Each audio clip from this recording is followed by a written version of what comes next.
Ladies and gentlemen, boys and girls, and lovers of drones everywhere, welcome to Thursday Night Live. Hey, it's Jake the Snake Sloan. Welcome, my friend. Oh, good to be back, Ken. It's good to have you back. Also, it's good to be back not in your neck of the woods, but in my neck of the woods where I'm not melting. Yeah, well, it's a little warmer where I am. Jake, for those who don't know, is in Alaska right now. And you've got some great footage that you sent me. We'll share here in a little bit. Every time you just point the camera out one of your windows, it's just beautiful. Absolutely gorgeous. Yep. And yeah, pretty much. I will tell you that if you're not a member, please become a member. You're not going to want to miss out on the discussion we had just a few minutes ago. Guess what? Jake pees on glaciers. You promised you wouldn't tell. Come on, man. Well, you know, these are our peeps. They got to know. On the show tonight, and you're here on an auspicious evening, the world famous Josh Bixler from Flite Test is on tonight. I can't wait. He's a big guest, man.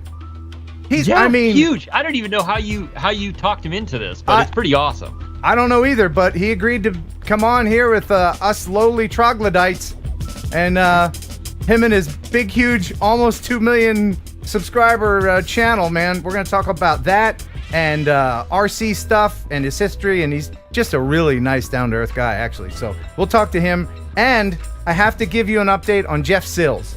He won't be doing the news tonight. Sean Geeksvana will be stepping in for him. Jeff never misses a show. He beats himself up whenever he misses out on a show. Other than me, he's the person that's been on TNL the most regular. Mm-hmm. So he's feeling a little bit ill. He went to the doctor today, and the doctor gave him some medicine. He's pretty sure it's the flu, although he is going to be doing a COVID test.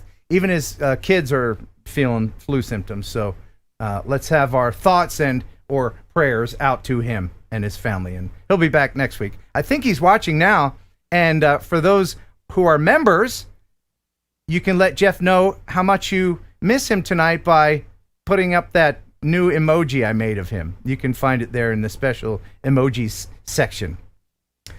Jake, what have you been up to? Oh, man. First I got to apologize because you've asked me to co-host TNL now for like 3, 4, 5 times. Yeah. And every time I've said, I'm sorry, Ken, I can't. Because I was traveling all over the U.S. filming for TV shows and other stuff like that. Living which life I'm not complaining Riley. about. No. But it did really. What kind of things have you been doing? Like, can you even talk about it?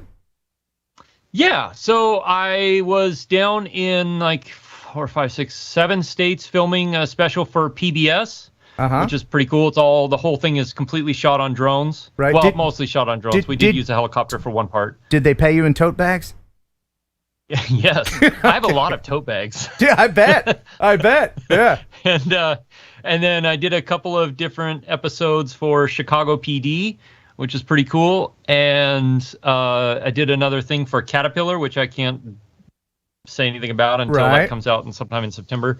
Right. And what else? Did Something you use else. your fancy octocopter with the red camera for any of those? Oh, yes. For all of them. Oh! Wow, so yes. the thing might be paying for itself soon, huh? Eventually, sure. Okay, all right. By the way, before we get any further, I want to thank our longest sponsor, our best sponsor, our favorite sponsor, ladies and gentlemen, the Cadillac of processed meat. I'm talking about a pigeon. A jerky!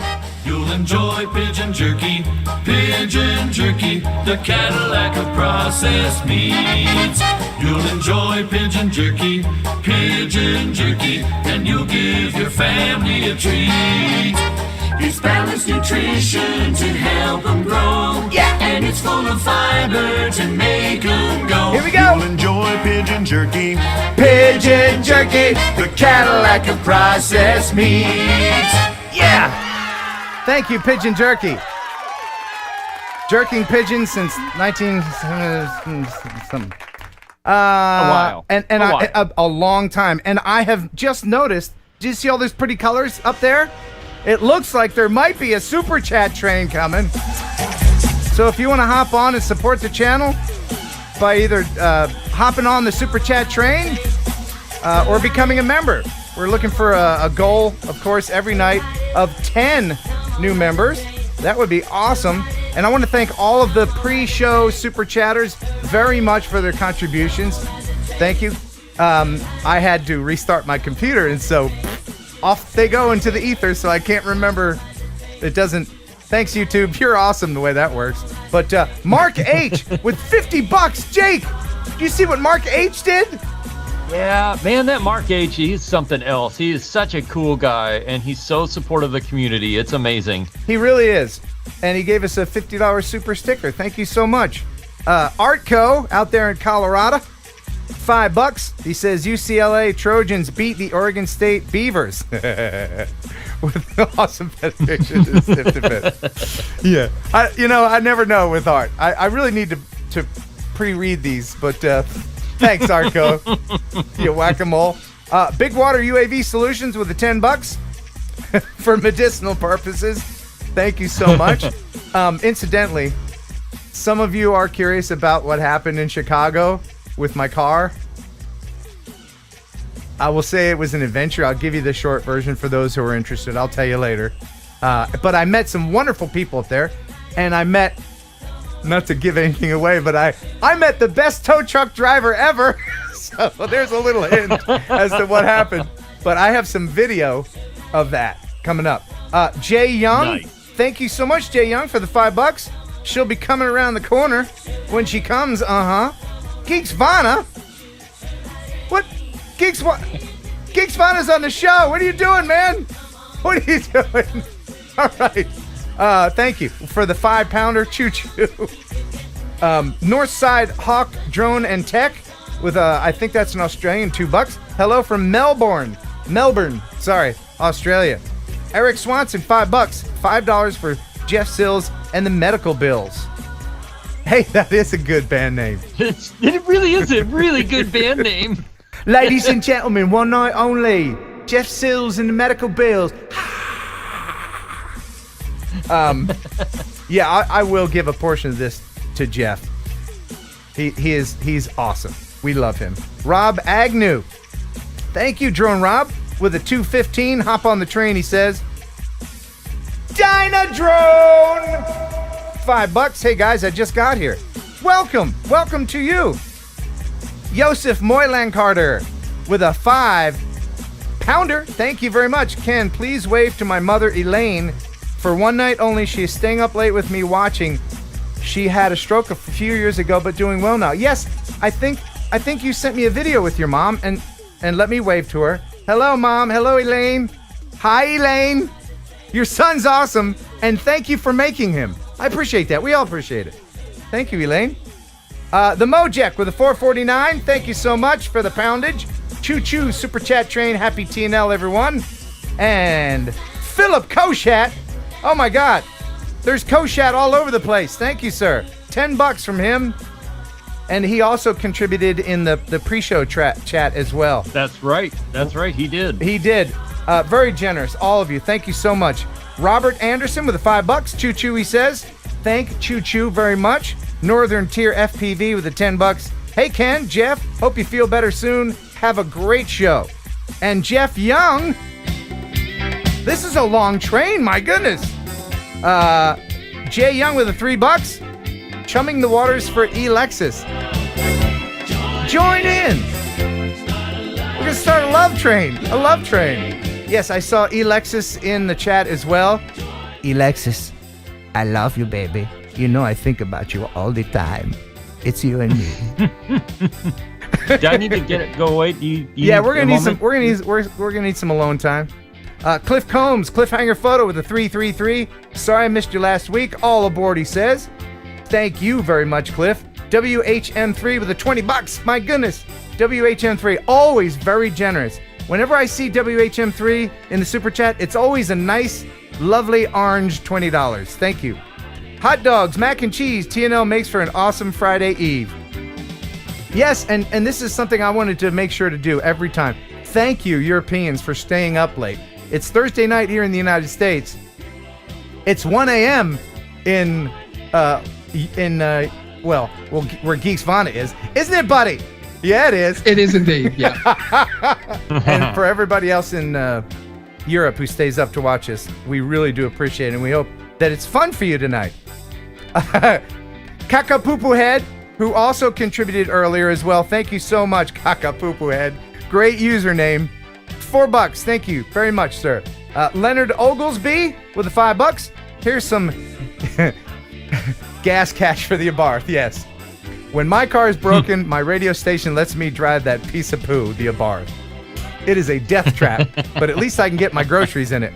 Thank you, Leonard. Josh Hawk for the $10. Ticket to Ride. Thank you, Josh. Very succinct, and thank you very much. Alan, a.k.a. Alien Applewhite with the $5. Tossing in a few bucks for Jeff. Thank you very much. And I know Jeff will be watching this later, so do wish him well. Send him positive vibes, if you would. Florida Drone Media with a $5 super sticker says hiya. Thank you very much. Newfoundland Drones with a Canadian $10. I think that spends like real money. Have you seen Canadian dollars? Looks like play money, but I think it's real. Thank you so much, very much. Newfoundland Drones. Femi Fanatic.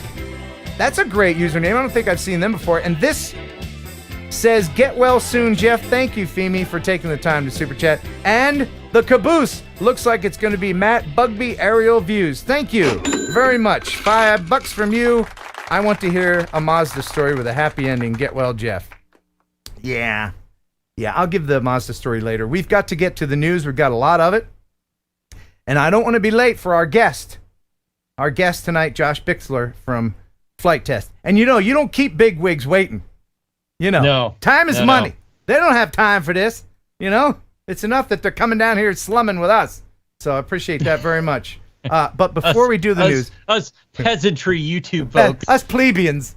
So all right, before we get to the news, we've got to go to Canada, to the Great White North, and check in with our buddy, Mr. Beauchart, for the weekly Beauchart. Enjoy. Hi, Ken. Jim Beauchart back again with another episode of the Weekly Beauchart. Boy, it's good to be back. Feeling comfortable back here in the studio. Look, it's on the wall. Well, let's get into it. We've got a big show tonight. I proposed to a mime and asked, will you mirror me? She was absolutely speechless. A communist joke isn't funny unless everybody gets it. Oh, no. Sometimes I tuck my knees into my chest and lean forward. That's just how I roll. Good God. Last week I went to a wedding of 2 nuclear power workers. The groom was glowing and the bride was radiant. I watched a documentary on beavers. It was the best damn show I ever saw. And now here's a quick one because as usual we are running late. What's better than Ted dancing? What? Ted singing and dancing. On that note, and bye. Thank you for the weekly Beauchart. Thank you very much. Wow. Oh, man, I'm getting a lot of mileage out of his John Wayne Gacy impression. Thank you, Mr. Beauchart. As always, you really do set the mood. And now let's get into it. Ladies and gentlemen, the news. Stop the music. It's time for news. Heading all the way across the big pond into London town for the drone news with, oh my goodness, it's Sean, Geeks Vana. Welcome. It's me. That's you. Thanks for sitting in. And of course, having the English accent will give the news so much more gravitas. Well, I don't know about that. Jeff has all the gravitas in the drone news sphere, certainly. Jeff has gravitas. You have gravitas. All right, what do we got? Okay, well, first up, what would you say if I asked you about flying cows? Well, this story actually refers to something covered previously by Jeff Seals, the awesome Jeff Seals on TNL News. This week, drones were used to provide cell service to areas hit hard by Hurricane Ida. AT&T's Flying Cow, which actually stands for Cell on Wings, is a new technology aimed at providing wireless coverage during natural disasters and also big events. The drone basically becomes a cell site to beam wireless LTE coverage across an area of, wait for it, 40 square miles. Wow. It's incredible. Wow. The drone is weather resistant and can withstand extreme conditions. The thermal imaging can also give ground units support in things like search and rescue, and obviously help find people in buildings. The tethered drone can hover at about 300 feet, with the data being transferred via the cable down to the ground station and then out via a router. So this is something which is really impressive, and I know it's something that Jeff has followed closely since I think it was about 12 months ago that he showed their first trial versions. But this is actually one in the wild, as it were, doing the job. That is really cool. And on a side note, I would much rather be a victim of a natural disaster than a natural disaster. Doesn't it sound a little bit more polite? Yes. I say, So Ken, much nicer. yes, you've got a natural disaster heading your way. I'd be like, oh, really? No big deal. Yeah, you can imagine 911 calls in this sort of old English thing, can't you? Hello, terribly sorry to bother you, operator. I seem to have had a tree fall on my house. No big deal. Was it a disaster or disaster? Disaster. Yes. All right, what's next? Okay, up next, and we're off to Istanbul for what has been a social media sensation recently. Oh, this is awesome. This is truly amazing, this. Incredible. Italian stunt pilot Darius Costa flew his aircraft through the tunnel pass system near Istanbul. This team up with Red Bull actually means that Darius has become the first pilot to ever fly a plane through a tunnel, which is just amazing. Heck yeah, man. I'd be happy It's too. incredible. Yeah. That's really amazing. It just shows that Red Bull really know how to put something together that's going to be an absolute social media sensation, and it really is superb. It looks like something out of a computer game when you're first watching it. You don't think it could possibly be the real thing. Absolutely superb. Yeah, and they didn't show all the cars lined up in miles of traffic. They had to clear it out, right? I mean, that's a tunnel that they use, right? Yeah, absolutely. Oh, like, it is a when's the plane done? Istanbul. Okay, we got how much? Okay, oh, he needs more time. All right, honey, I'm going to be a little bit late tonight.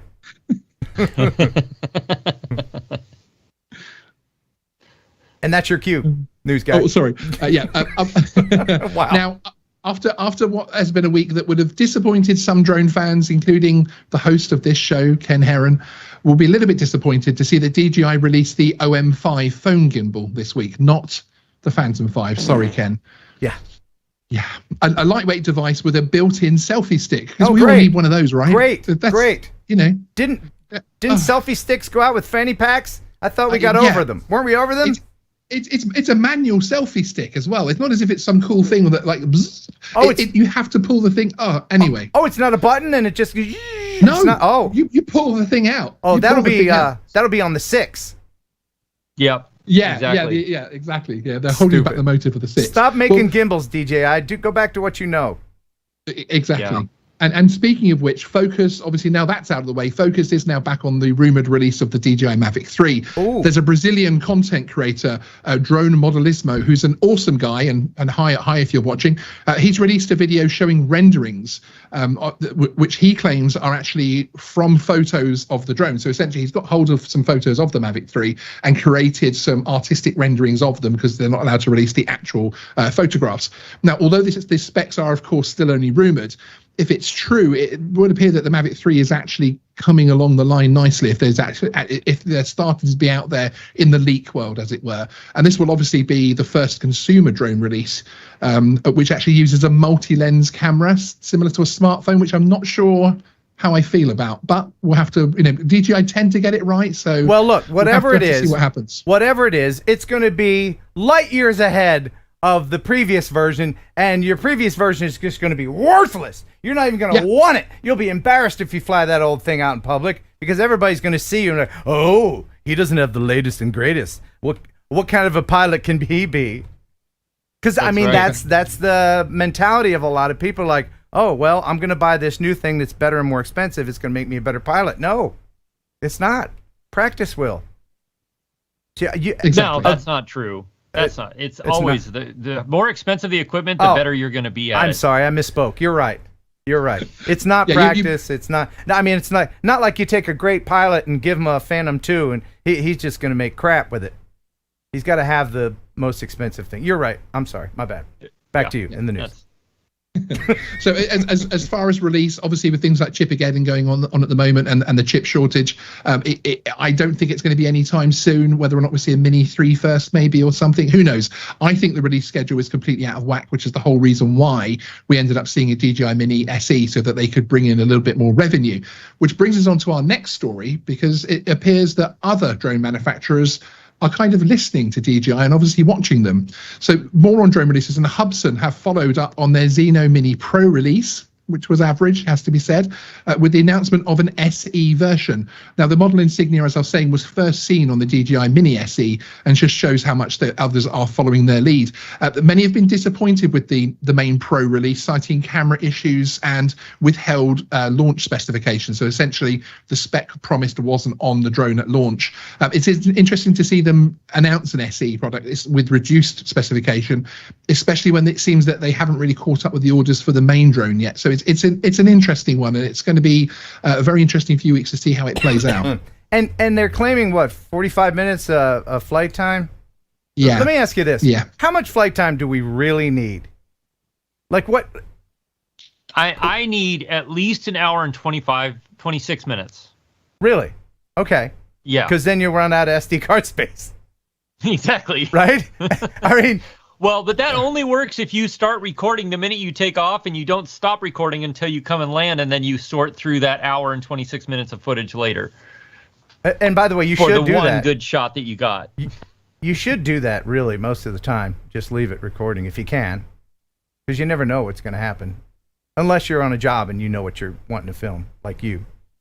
Yeah. True. But, yeah, I mean, there's going to come a time where graphene battery technology, some kind of magic crystal technology that we don't even know about, that will come along, and it'll be like 2-hour flight time. And okay, at that point we're like, oh, good. Well, all right, you know. I'm just waiting for the drone that just runs off the moisture in the air, or something like hydrogen fuel cell, that it just sucks in water out of the air and creates its own fuel. Yeah. And one day we'll be able to fly anywhere with 5G and no connectivity issues. You know, this is still the Wild West. It is still the Wild West. Yep. Anyway, all right. Well, up next we have another release, the V-Copter from 00. Has been an interesting concept. This is obviously by the name, this is the two-arm, two-motor drone concept, which has suffered from project drift and holdups, with many speculating it might even end up being pulled completely. However, it seems that 00 are at least launching the product in China today. The drone only uses two motors, and as the name suggests, it is just down to two arms, as you can see in this promotional video. Now, the dramatic spec claims again here, including a 50-minute flight time, which would be quite impressive with just the two motors. It will have to be taken with hopeful skepticism, I think, until we see the drone in the hands of some reliable and trusted reviewers. But it's interesting to see it get essentially what is a local release. Is it gimmicky? I mean, do we... It's shocking to look at, just because we're used to 4 props on stuff. And yeah, I think I struggle with it slightly because of the way they dealt with the whole release, where they took a lot of pre-orders and then, you know, didn't really give people information, so people ended up having to get lots of refunds, and it was very, very messy. So when I see the drone, I kind of think of that campaign and how they put things together. But you know, if it works, of course it would be fantastic. I just struggle to see how, you know, if there's a bit of wind and that type of thing, then even your sort of Air 2S's and your Minis start to have a little bit of stability issue. I'm not sure whether that whole pendular effect of the motors up here and all the body down here. I get worried because there's more things that can go wrong. They showed it exactly right briefly in there with all the mechanisms and the cogs. You know, one of those gets out of the whole motor tilting mechanism in there and stuff. That terrifies me. Yeah, just because, and I say this all the time with technology, just because you can doesn't mean you should. Exactly. But it's still kind of cool, and people will buy it, I guess. But man, oh man, can you imagine crashing that thing? Because then you're gonna need a motor, then you're gonna need the mechanism, then the arm. You know, it'll be a lot more expensive to crash, and they will crash it. But anyway, I digress. You do indeed. Yes. The USV acronym is not one. Sorry, I'm actually trolling the host there. Apologies. The USV acronym is not one we're used to as much as UAV, but this footage of the US Navy's unmanned surface vessel, or USV, might make you actually remember it in the long term. The drone ship forms part of what is called. Are you waiting? This is an incredible program name. Ghost Fleet Overlord. Is that not cool? Okay, they've got a millennial naming these things now. Yeah, because it sounds like a video game, right? Yeah. Ghost Protocol. It's a Ghost Protocol, man. This particular footage shows the vessel firing an SM-6 missile using an experimental launcher. The program is intended to explore the capabilities of drone warships and how they operate in the real-world scenario. So this is a real-world test to see if all of their calculations are correct. And it's pretty scary to think that, the future of war is going to be drone on drone on drone on drone. Oh yeah, I mean unmanned stuff. It's less expensive to the. Oh, there's the train. Thanks, train. I scheduled the train that goes half a block from my house to not happen during the show, but they didn't get the memo this time, but that's all right. But yeah, man, hey, the more autonomy, the better. The cheaper the cost on humanity, certainly. Mm-hmm. But I mean, eventually we're gonna run out of stuff, aren't we? Or will there be, when Boston Robotics perfects their T1000 eventually, or I guess it would be the T200 first. They've got to go through a few iterations before they get up there to the liquidy It'll guy. take them a few steps to get to the 1000. Right, but I see those Boston Robotic things dancing around. Like, oh hell, I might see a Terminator in my lifetime. Okay. Good. All right. I love technology. Love it. That's why we're all here, isn't it? Exactly. Yeah. Okay, up next we have another stunning example of man interacting with marine life captured in a way that only a drone can do. The unique footage shot over the Bay of Puerto Madryn along Argentina's coast shows a southern right whale, which is actually the species, getting up close and personal with the photographer Maxie Jones. Now, interestingly, in an interview with Talam, Jonas actually tells the paper that there is a provincial law prohibiting contact with this type of marine life, such as the whales, but it doesn't mention anything about the whales coming to see you, of course. Right. Hey, I was just standing there. I didn't go to the whale. The whale came to me.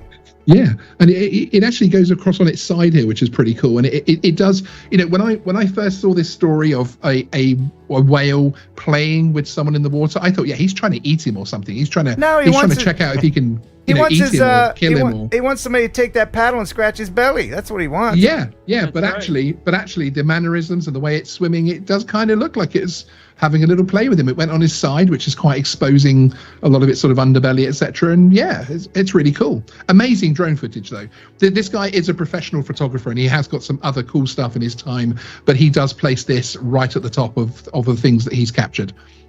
That's so cool to see this. I've never seen a whale in person. I guess, Jake, you have, right? Oh yeah, quite a few. What is it like? What kind of whales have you seen up there in Alaska? I've seen orcas, or more commonly known as killer whales. Yeah. I've seen humpback whales, very close to humpback whales, and those things are gigantic when you get close to them. I was kayaking in June this year, and a bunch of little porpoises, which are, I say little, they're still 6 feet big, long, all came up right next to the kayak, and we're all just kind of bopping along. Oh, that's cool. Minke whales, which are another filter feeder whale. They look like miniature blue whales. And so you've seen a lot of whales. I've seen a lot of whales. Yeah. Wow. You've probably seen and two. It's always cool to see them every single time. It's like, it's amazing to see a creature that big and just how they interact with the environment and the stuff they do. It's really Do they cool. ever get near calving glaciers?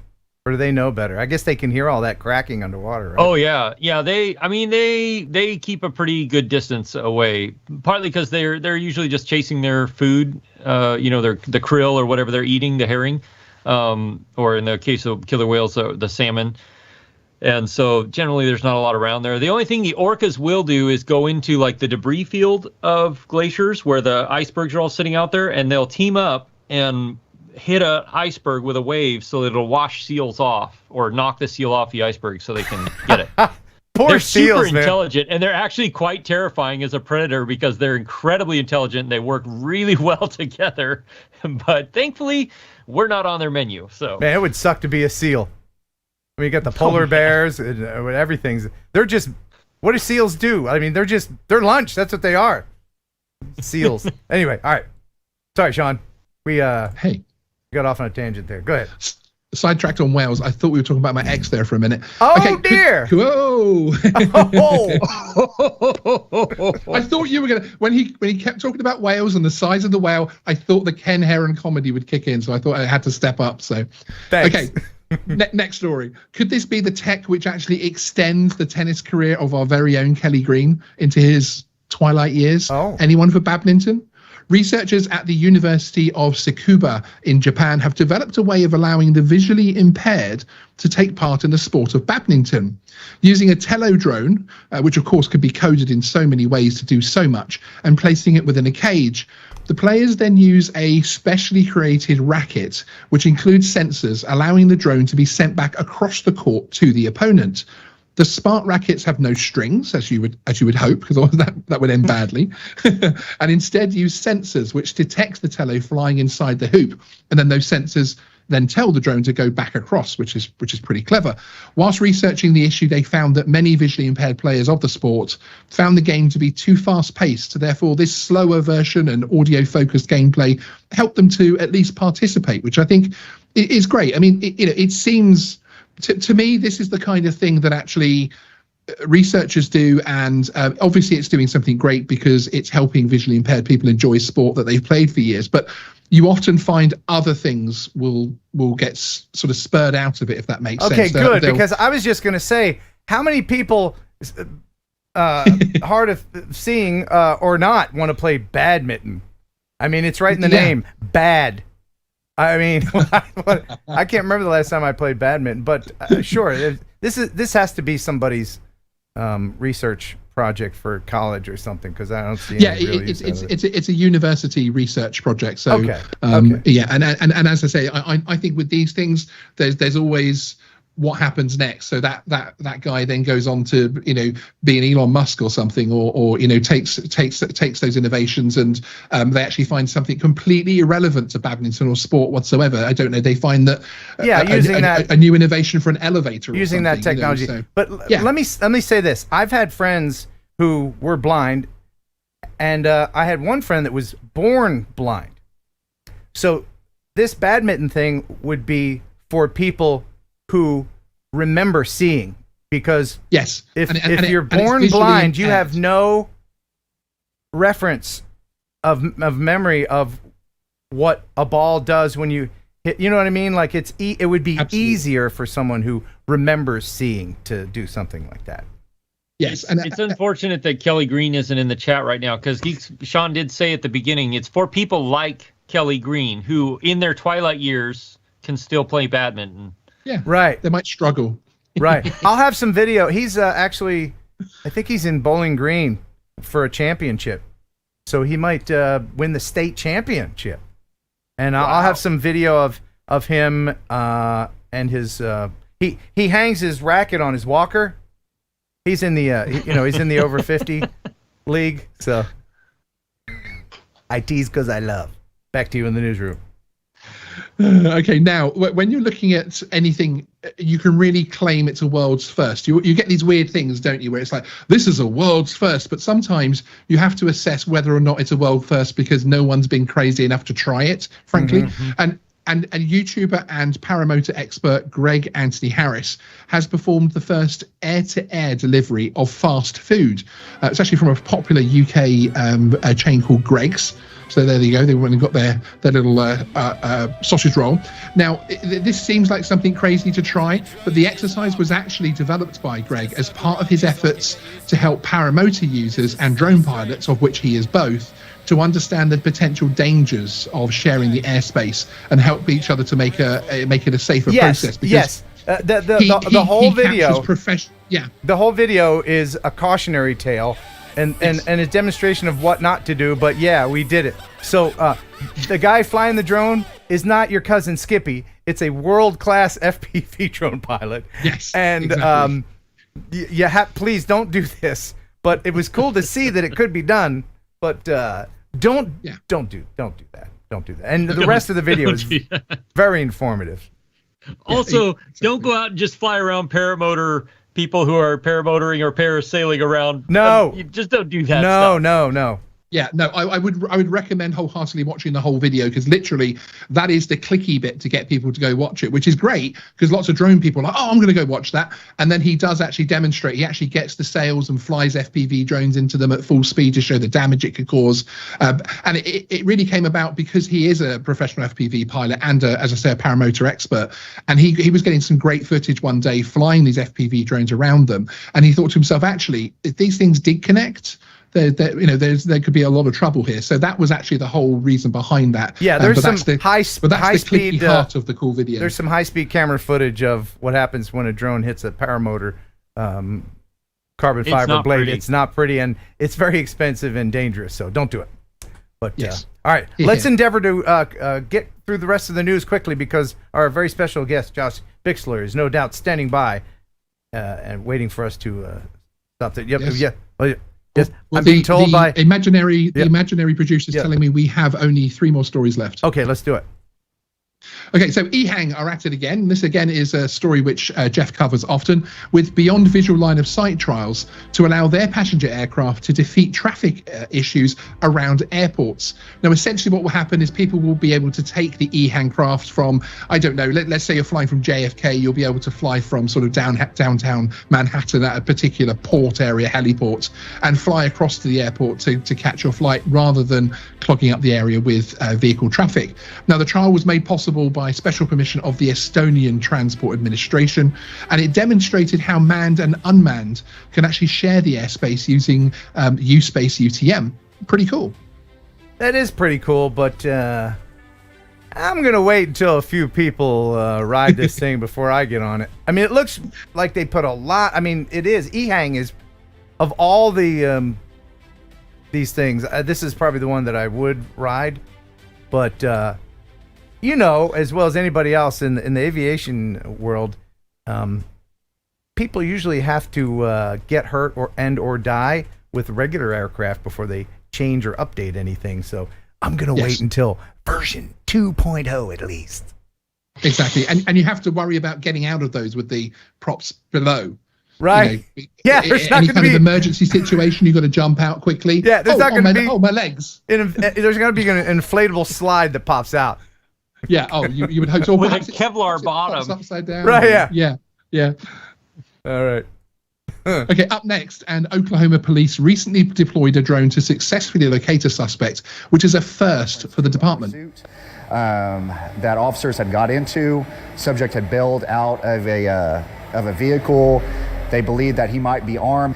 They advised that the suspect had went down into a drainage ditch. So it was a steep embankment that both, it was rocky, so it was difficult ingress and egress out. There was little cover or concealment for officers to go down there and try to apprehend the suspect. So whenever they contacted me, they asked me if I could deploy the drone, and I did. And in doing so, our drone has different attachments that you can utilize for certain situations. One has a loudspeaker to give commands to a suspect. Another one has a spotlight, and the other one provides a strobe function. With that too, it's got a built-in thermal imaging system. So I was able to attach my spotlight to it, and I was able to hover down almost at an eye level and spot the suspect inside the canal. And in doing so, officers and I were able to give him commands, and he was able to surrender peacefully without us having to take any type of force. Wow. Is there a dumbass uniform? Is that worldwide? Do they wear wife beater shirts in the UK? Criminal idiots. Not really. No. It's more sort of tracksuits here. Oh, tracksuits. Well, you have to be comfortable when you're being cuffed and stuff, exactly. I guess. Yeah. That's enough said about that. Right. Yeah. Yeah. Okay. Are we bored yet of the FPV fly-through PR shots? Yeah. I know that there's been quite a few out there. Well, perhaps not when they're as well organised and as perfectly timed as the release from the PGA Tour this week. The footage taken at the season-ending Tour Championship featured some famous faces such as Rory McIlroy and a behind-the-scenes look. Keep an eye out for one signature shot, which includes a golfer dispersing shards of turf towards the drone. Pretty awesome. Yeah, it is pretty awesome. And you'll see when we get to it, everybody is perfectly choreographed in this. Everybody was ready for when the drone came to do their bit, because these things are highly organized. But the knucklehead out there on the course, you could tell they had to edit it so that it would remain one shot. He's like, oh, do I hit the ball now? Do I hit the ball now? When you see it, you'll know. It's kind of a speed bump in an otherwise perfectly smooth and very well organized fly through. 2021 has flown by. Perfect. Get it? Flown by? Get it? You grab somebody? Ha ha ha ha. No? Nobody? Just me? Okay. Very good. All right. So here we go. Through the flags. Stand by. Get ready to hit the ball. Here comes the drone. Over. Ready? Right. Here we go. Ready?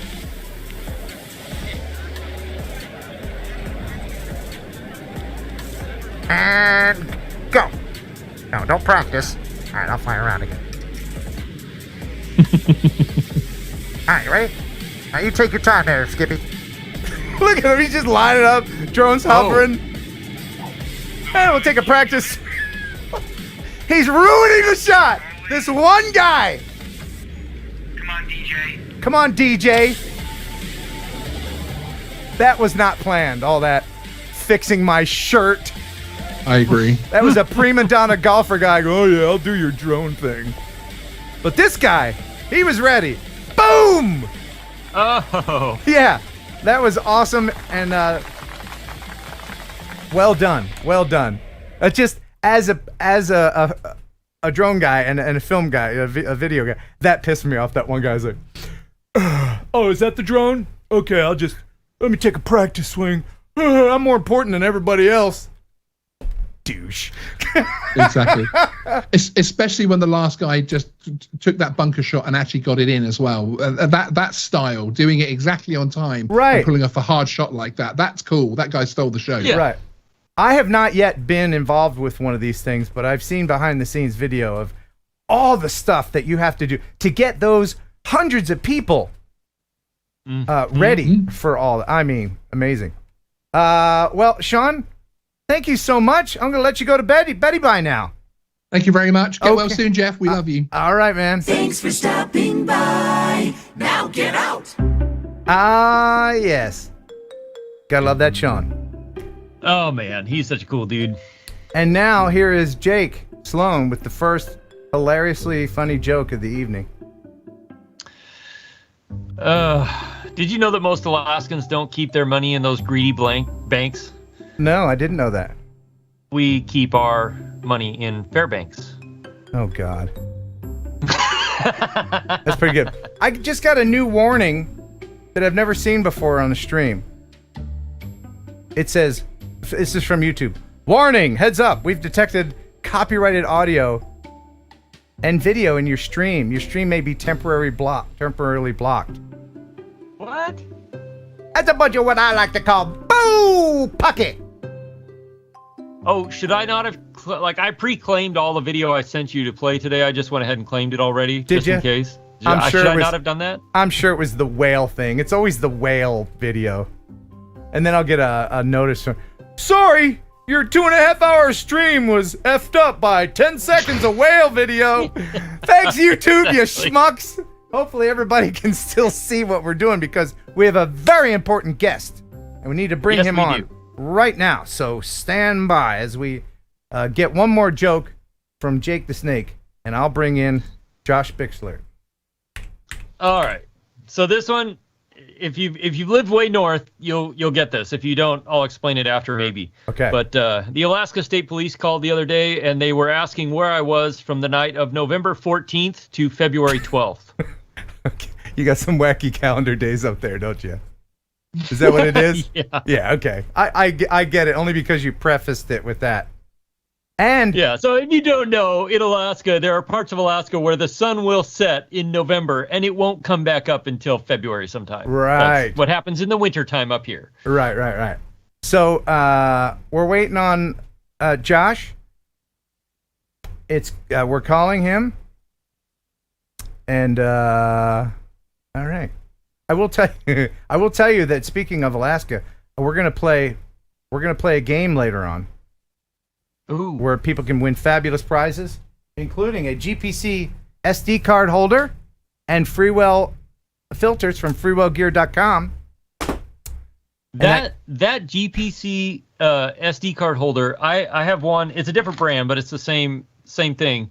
This thing is amazing. I use it. It's always in my case, and it's just such a great way to organize a whole bunch of little mini micro SD cards. Because where else are you going to put them? You're going to put them in your ring pocket in your jeans and break it, aren't you?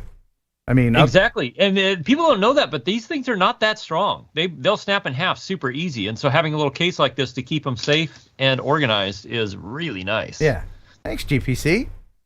So I don't know what part of the country Josh is in, but I'm in central United States. And so, oh, wait. Oh, boy. Here he is. Hey. Hey, there he is. I think he's here.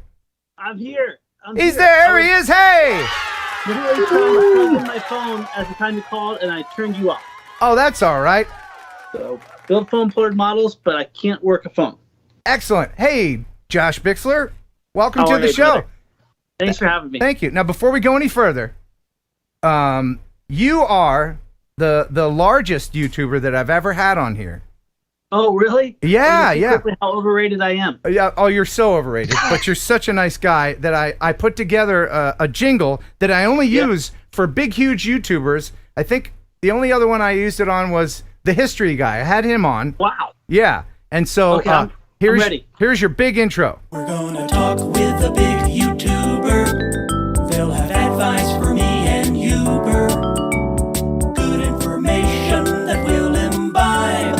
Just make sure that you like and subscribe. Click that bell. Wow. Get ready for Big Tuber time.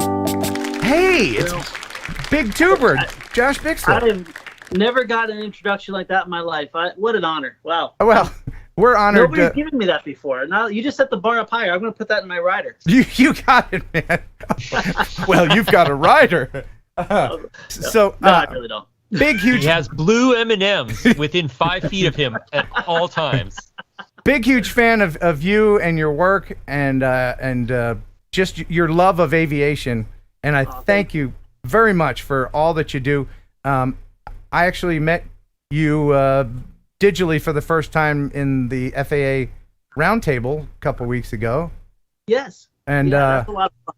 it is a lot of fun. I didn't know what to expect, but there's a lot of very familiar faces in there, and you're all doing great work, and I'm so proud to be a part of that. Oh man, it's great. You bring a lot of heart to it, and out of all the different roundtables I've gotten to be part of, this is one that's I look forward to every time because it's just a lot of people, a lot of heart, a lot of passion, a lot of good ideas too. I think that's probably one thing you noticed was how many people really were forthcoming with ideas, and I hope they continue on. I think it's going to lead in something very positive. Well, let me apologize in advance because I will have a few stinkers that I'll throw out there. I see what sticks, you know. I'll throw a few stinkers out there, but mostly good ideas. I don't believe that for a second. I'm happy you're part of the team. It's the way, honestly, most of these things should run. I've been in a part of a couple other talks, and sometimes I feel like it's the bar scene at Star Wars. It's just like, what is going on here? It's kind of wacky. It is. So, Flight Test, your YouTube channel, and there's a link in the description. I urge everybody to subscribe because certainly we can push you over the edge. You're very close to 2 million subscribers. We can get that done. We can get that done tonight. Look at that I close. think this is the moment. Well, and here's the thing. People don't believe when I say this, but I'm going to say this a lot of time. Whether we had 100,000 people on our subscribership or 2 million, at the end of the day, they're family. And I want to make sure that whatever we grow, that we can basically meet their needs. We can grow the hobby. We can connect with where they are. We can make them feel loved. And I know that 2 million's coming. But thank goodness, like that aspect is not our identity. It's what we do within people's lives, what we do within the hobby is really the measure of what Flight Test is doing. And I love this ride, man. I remember when we were walking, I was at this event called Act Like Men Conference. It was really cool. But we had the same number of subscribers that we did. It was 12,000. I remember having to walk by 12,000 people, and then you quickly realize how many people that is. It's like, good Lord, I'm so thankful just to have these people in my life. And to fast forward almost 10 years now to go to 2 million, it's even more humbling to see where that's going. But also, I want to convert these people. I want them to be hobbyists, and that's where the real challenge is, and where I'm really also very excited to take that on. By the way, if there's anybody in the chat that has any questions for Josh, please put them in there. And Jake, you'll let me know about that, because my old eyes, for some reason, I can only see the super chats. but you know what's funny? I keep on moving my head over because I see like this little square. I feel like the thing. It's like, here I am. There I go. Oh. I hope I'm not screwing up the format for you guys. No, man. I'm sorry for seeing my shoulder. No, man. It's great. Now, I really appreciate everybody on your channel that you're involved with has an inherent love for RC and the hobby, fixed wing, whatever it is. So do you do what I do? Like, everywhere you go, you just want people to experience it, right? Oh, yeah. Well, today was special. Like, we had to race home. My wife was on me because she knew about this tonight. She's like, you got to get home. We had kids, because school's in session. But because we're at a golf course, there was a golf game going on with schools. And there were kids everywhere. And I was snagging them left and right. And I look over, and you probably know Wes Blue Jay, just a phenomenal guy. He's part of our team. He's out there working with the kids and stuff. We had so many kids all around. Even when our team can go home, they choose to stay and to continue to fly and work and stuff. And it was a special evening. We probably got 15, 20 kids flying today. You can see it, and you can see it in their face. Like, it's almost life-changing when they can fly, or they're interested in what you're building, or it's great to influence kids like that. But you know what? It's like, what's that? I was just going to share something with you. I like to put FPV goggles on adults wherever I go. I bring a spare set with me, and I happen to be going to Chicago in my lovely car, and my lovely car broke down. I had to call a flatbed to tow it 5 hours to Chicago because I had no choice. But Larry was the nicest, most accommodating flatbed tow truck driver, and so we pulled over in a rest stop, and I did what I'm sure you would do, Josh. I took him for a ride in the goggles, and I have never seen a more visceral reaction from anyone that I've put the goggles on. I'm going to share, and you can see it when he's like, oh my God, I'm going to do this. My life has changed from this moment at the rest stop with this stranger's car on my flatbed. Here it is. This is Larry becoming an FPV lover. Check this out. See yourself? Yeah. Okay. Trying to pick this piece up so I can... Right, you can hold it. Okay. So, you ready? Yeah. All right. Oh, hell. Yeah. That's awesome. It even makes you like want to turn your head with it. Yeah. Yeah, it does. Oh, man. I got to take it off. That's going to make me dizzy. Is it going to get dizzy? Yeah. You can't watch anymore? Are you in there? Yeah, I'm still there. Okay. But yeah, it's getting me to lean. How about if we do... Yep, nope. Can you stand that? Are you okay? Are you in there? Yeah, I'm there. I'm watching. It's just... All right, don't chicken out. I might have to. How about... Yep, nope. I can't do it, man. All right, I won't do any more flips. That's awesome. Go back in there. I want to fly into your truck for you. All right, let's see. I'll just fly it nice and gently. Okay? So now, how long does it take realistically to get control of something like that and not hurt? A lot of time. Yeah. See? That is awesome. And I'll fly around us in the car. Oh, there's my car. That's nice. Right. So, you want to do one more flip? Can you handle it? One more flip? All right, flip it real quick. Yep, nope. That just instantly makes my eyes flip out. But it is awesome, though, that, I mean, it is extremely, like, where'd it go? Yeah, it is awesome. This is the closest that humans can come right now to actually flying like a bird. On a dead serious note, without the goggles, I want to step off to the side and watch that go underneath the truck. Oh, yeah, okay, we can do that. Okay, so I'm gonna set these down. Okay. Because I'm curious, George. All right. It looked like it went through so smooth. Well, I mean, like, beautifully smooth. I hope I can do it again. Okay, send it.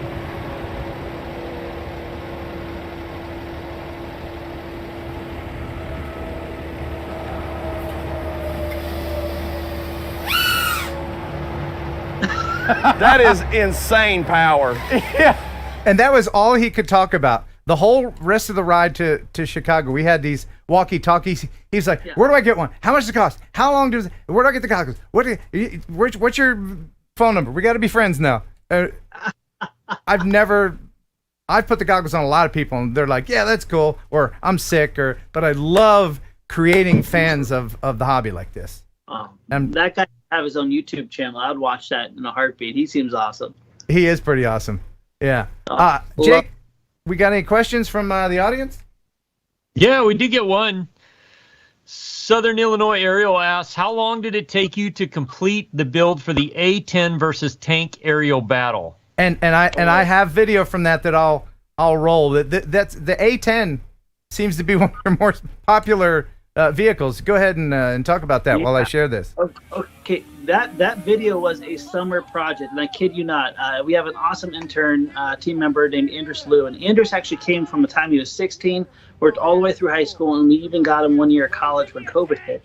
And his one project was specifically design the A-10. He worked all the way through the summer, designed it, and then he had to go back to school, so we had to put together what he designed. So that plane was literally the whole summer of design, and then we built it in the small version, and then we built it in the big version, and then ultimately it came. So that's what you see there was about 6 months of work. And I don't know if you saw in the video, but the first one we built, I destroyed in like 30 seconds. Yeah, I saw that one. Right at the top of the trees. And what killed it was we didn't realize the DJI Mavic put out a signal that could step on the FPV signal. All right. And it was not pretty. Is your FPV pilot digital or analog getting this? This was all analog back in the day. Oh, it is. We actually were using, if you look at the front very carefully, you'll see an FXT 805 camera. That's what we ended up doing the whole shoot off. There's a little FXT 805 on there. Now that tank was fun too, because the tank actually came from while they were prepping for the second part of it. I was running in my office designing the next piece, building it in small scale, and then once I knew it worked, we blew it up really big. And it was really funny. Like literally run out, test fit a piece. Okay, that works. We have a pattern. We run back in. We blow it up really big. They'd start building. So we had Jeremy, Matthew, Alex, Stefan. Oh my gosh, the whole entire team just really hunking down on that thing. And I love the A-10 flying. The flying tank to me is probably today one of my favorite videos, just because it was just so symbolic. It was a shift. It was the first time I got to hang out with John Overstreet, who's now a partner. And the way the sun just opened up on it was incredible. That plane, by the way, is still around. It's hanging in Stefan's office. Oh, wow. And it looks like tracer rounds with the airsoft stuff. That's really, really amazing. Yeah, we took a P90 airsoft gun. We put a UV LED twist on, I guess, nose to the barrel, and a special BB, and it made them fully, act like tracers. Wow. Now, Jake, I think you were gonna you did make a point. You said this is one of your favorite videos. Jake, were you gonna ask a question about favorite videos? Yes, I was. Yeah. As a fellow but considerably smaller YouTuber, I'm always curious what your favorite video is versus what gets the most views. Because for me, my favorite video is certainly not one of the higher viewed videos on there, but I just love it because I think it's awesome. As opposed to my highest viewed video, which is, I still like that video too, but it's not my favorite. So I was curious about that for you. Oh my golly. Well, and I kind of hinted at it. First of all, they're all my favorites. I think you probably feel the same. There's something special about every video that you take, and it's really near. And when you think about that, you only remember that one real spot real clearly. By the way, when we're done, I want to hear about your favorite video. But for me, it was probably making the tank fly. We hit the 1 million subscribers. We had to make that happen. Edgewater was just recently purchased, so that was one of the first videos we were actually doing from Edgewater, and it was a rough go. Like, we had to make this tank fly, and we made it in smaller version, but the science wasn't saying it was definitely going to work. And then the weather was terrible, and then all of a sudden we get out there, and we decided to move where we're going to launch it from, and the plane just flew great. And then all of a sudden the sun just exploded. And there's a dear friend of mine, like I said earlier, John Overstreet, and his family. They were all out together, and the whole team had some point of building that airplane together. So, there was wings, there was the main body, there was the electronics.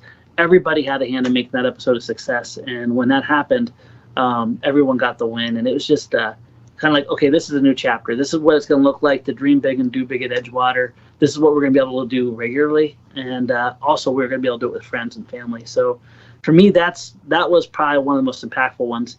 Now, just recently, the B-17 that we did where we shot apples through it, that one's on a whole high note because we had a storm like nothing else. And we had this 15-minute window. And after that, I was going to Tennessee with my family. And we got to meet up with Terry. And this good old boy with his apple cannon was lethal. And he blew more holes than that B-17.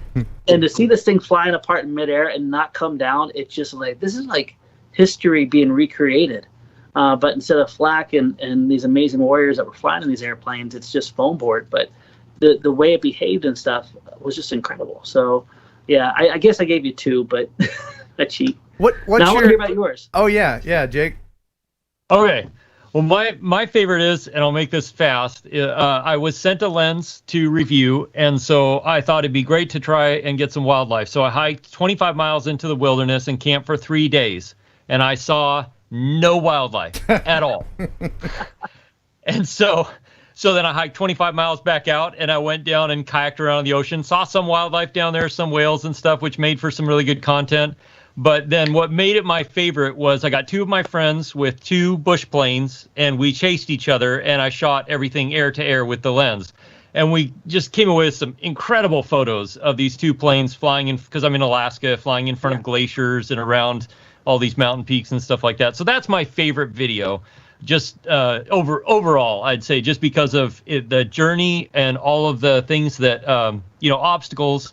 A lot of people go, like you're saying, where you have time limits or weather or something's coming in and it's going to really push you. In a lot of ways, I think those things really do add to the video itself because it adds to the story. It adds to the conflict of you trying to get this thing together before everything falls apart or something happens where it just doesn't work. So, yeah, that's my favorite video I think that I've made so far. I love it, man. Josh, what do you fly these days for fun? Do you fly for fun anymore? Or you just... I mean, if you work in a pizza shop, eventually you get tired of pizza. You're not tired of pizza, are you? No, and I wish I had a pizza shop because I could eat more pizza. So, yeah, what do I fly for fun? I do a lot of training, and so I'm kind of cheating again because I can't get myself to go out and say, I'm going to go ahead and fly a pack and stuff. And but what I love to do is I have this plane, a Simple Scout, and I love taking that thing out. So any chance I get, I'll pull that sucker out. And then there's almost always a kid around to kind of rope in. Just like you always have a set of goggles. Yeah. That's kind of my go-to. But I always go to my Simple Scout, and then the secondary one is my Sea Duck, which you can kind of just do anything with, and people love tailspin, so it's fun. Now, do you guys know I fly in real life too, right? Oh, yeah. You're a man pilot as well, yeah. So I go ahead. No, go ahead. Oh, I love flying the paramotors. Unfortunately, I got a paramotor, and then my son, who's now 17, he learned at 14. And we get to fly together all the time. And then we'll also go out, and I have a little ultralight Aerolite 103. And then I'm finishing off my private rating with an Aranca. So if my back is sore and my legs are tired, I jump in the ultralight. If I'm feeling strong and mighty, I'll throw the paramotor on my back and run into the sky. So it's a lot of fun. And I really want to get my private. I've sold it at 16. And I've always flown with my dad. I've always flown with family. And so I never had the drive to fly alone. It's like, well, why would I want to do that? Well, then you realize when you have kids and you can't take them for a flight, that's why you should have done it. So right. That's currently what we're doing. And any chance I can get, especially during the fall now, to get above that and see it, I'm there. Jake, keep an eye on those questions, by the way. I did see one question going through asking how much money you make at 1 million subscribers. Oh, Lordy Lord. That's kind of... You don't have to answer that. It's that kind of question that's like, so there's a whole bunch of variables in that particular response that are different for every single person, well, and I think it really you'd agree doesn't matter. That you can have 10 subscribers in one video that gets watched 50 million times. So it's all about the views. I don't mind answering that. Not as much as you think. Okay. That's right. I mean, that's very true. That's very true. I mean, at least I can say that. But that's why, you sell products and other things. You have to diversify. Yeah, and that's honestly, we do flight test for outreach, but we also do run it as a business, and you can't do good things if you don't have the resources to do them. So I definitely don't apologize about that, and I want to see flight test grow financially, successfully, impact everything. But diversification is important. Like I tell people, hey, I want to be a YouTuber. I'm like, that's great. How are you going to go ahead and affect people's lives? What is the solution you're going to solve? And how are you going to market that outside of YouTube? Because, for us, it's relation building. We do it through model aviation. The hurdles that people have to overcome, expense, time, difficulty, space, size, all those are addressed in our kits. And then we can give people the choice to download the free plans, or we can give them the choice to buy a speedboat kit if time is more of a premium for them. So that diversification is good. The YouTube alone, I wouldn't wake up in the morning dreaming of just being a YouTuber. It's important to be able to have adjacencies. And now, my number one passion for that is in STEM. What is your most rewarding experience from all of this wonderfulness that you're doing with your company and YouTube? Oh my goodness. Seeing the family building. We started Flight Test before Flight Test existed. It was actually an outreach ministry fully focused on getting families to connect with each other. So I'd see a dad that wasn't connected with his kids, and a mom that wasn't connected with the dad. So the biggest reward I see is we can take this simple hobby and we can get it into the family's life as a whole. And you see suddenly dad engaging and encouraging the kids. You see the kids having fun, re-engaging with their parents. And you see mom re-engaging with dad because dad's connected to the family. The whole family's made whole again. So that is by far the number one thing. Flight and model aviation is a lifestyle. And it can be in a single person, or it can be in the whole entire family. And what I really love seeing is the whole entire family adopting it. And the DIY aspect really helps kind of foster that immensely. And I'm sure with you guys with the drones, it's very similar too, because you go out there and you're building them, you're crashing them, you're laughing, you're trying crazy antics, and it really, people can choose to connect through the hobby or they can escape through the hobby. We really want to promote connecting through the hobby. And so obviously you can see I focus back on the one thing. The flight aspect is a passion, but it's also a tool for me. Oh, absolutely. And I know for a fact that the hobby, RC hobby as a whole, has saved lives, saved sanity of people. Mm-hmm. And you are very fortunate that you get to travel around the world pretty much and meet so many people in different cultures that are doing the same thing that we're doing here in the United States. Different people have different political views and everything, but we all have this one cohesive thing that brings us together. Yes. And it really does, in my teeny tiny compared to yours YouTube world, I have friends all over the world, and it really shrinks it for me. And that's the thing for me is community for me that really makes it the best thing. You nailed it. It's kind of funny. Like, you can debate someone and be right, but you can lose that friendship and you can lose that relationship. We have a saying in the team, build a bridge of trust that can bear the weight of truth. And you cannot influence a person, you cannot connect with a person if you do not have a bridge that shows that you're invested, that you love them, and that you're engaging them where they're at. Now, if I walked up to a stranger and like, man, I want to be your best friend, I don't care who it is, I would run the other way. That's weird. I mean, you don't do that. It's weird. But you could take the silly, foam board airplane and be like, hey, you want to fly this? Next thing you know, you're busting up laughing, you're connecting with the person.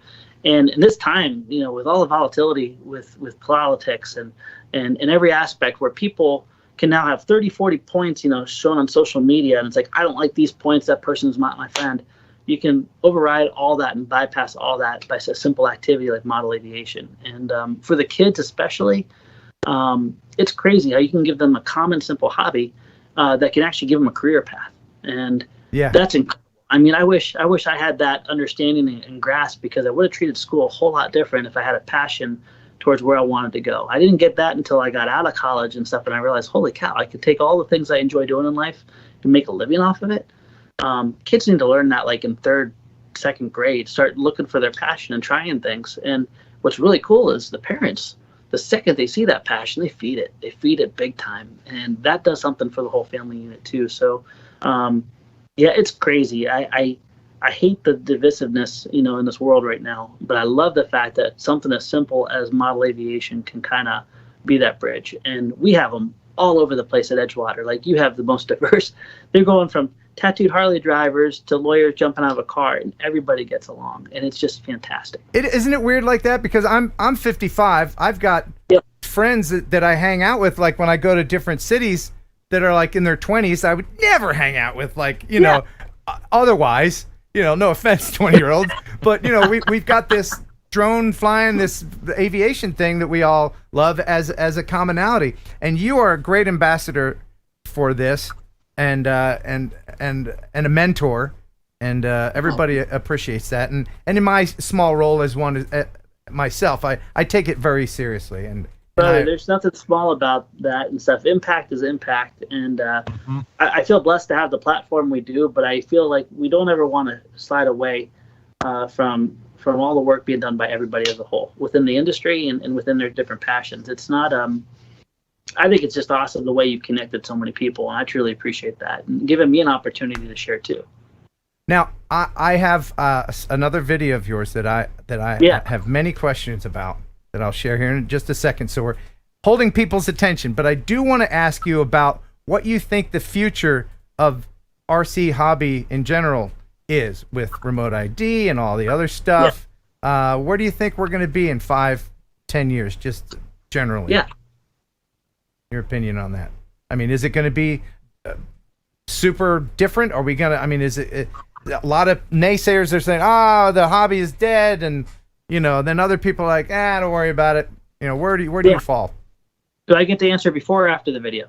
Right now. Yeah, no, I was just, okay, perfect. That's a radio tactic, getting people to listen. Coming up, something awesome. Don't go away. Okay, so, yeah. Perfect. All right. Well, first of all, laws are no good if they can't be followed. And when you put too many obstacles in front of somebody, they're not going to be able to approach it or enjoy it or even want to spend the time on it. So, big word of warning, when you start coming up with things like remote ID, the expense, the cost, approachability, if your goal is to kill the hobby and kill everything good about it, and also the end goal of bringing people into professions like pilots, maintenance crews, and everything that aviation needs to frankly keep this country running, you're doing a good job of making it complicated.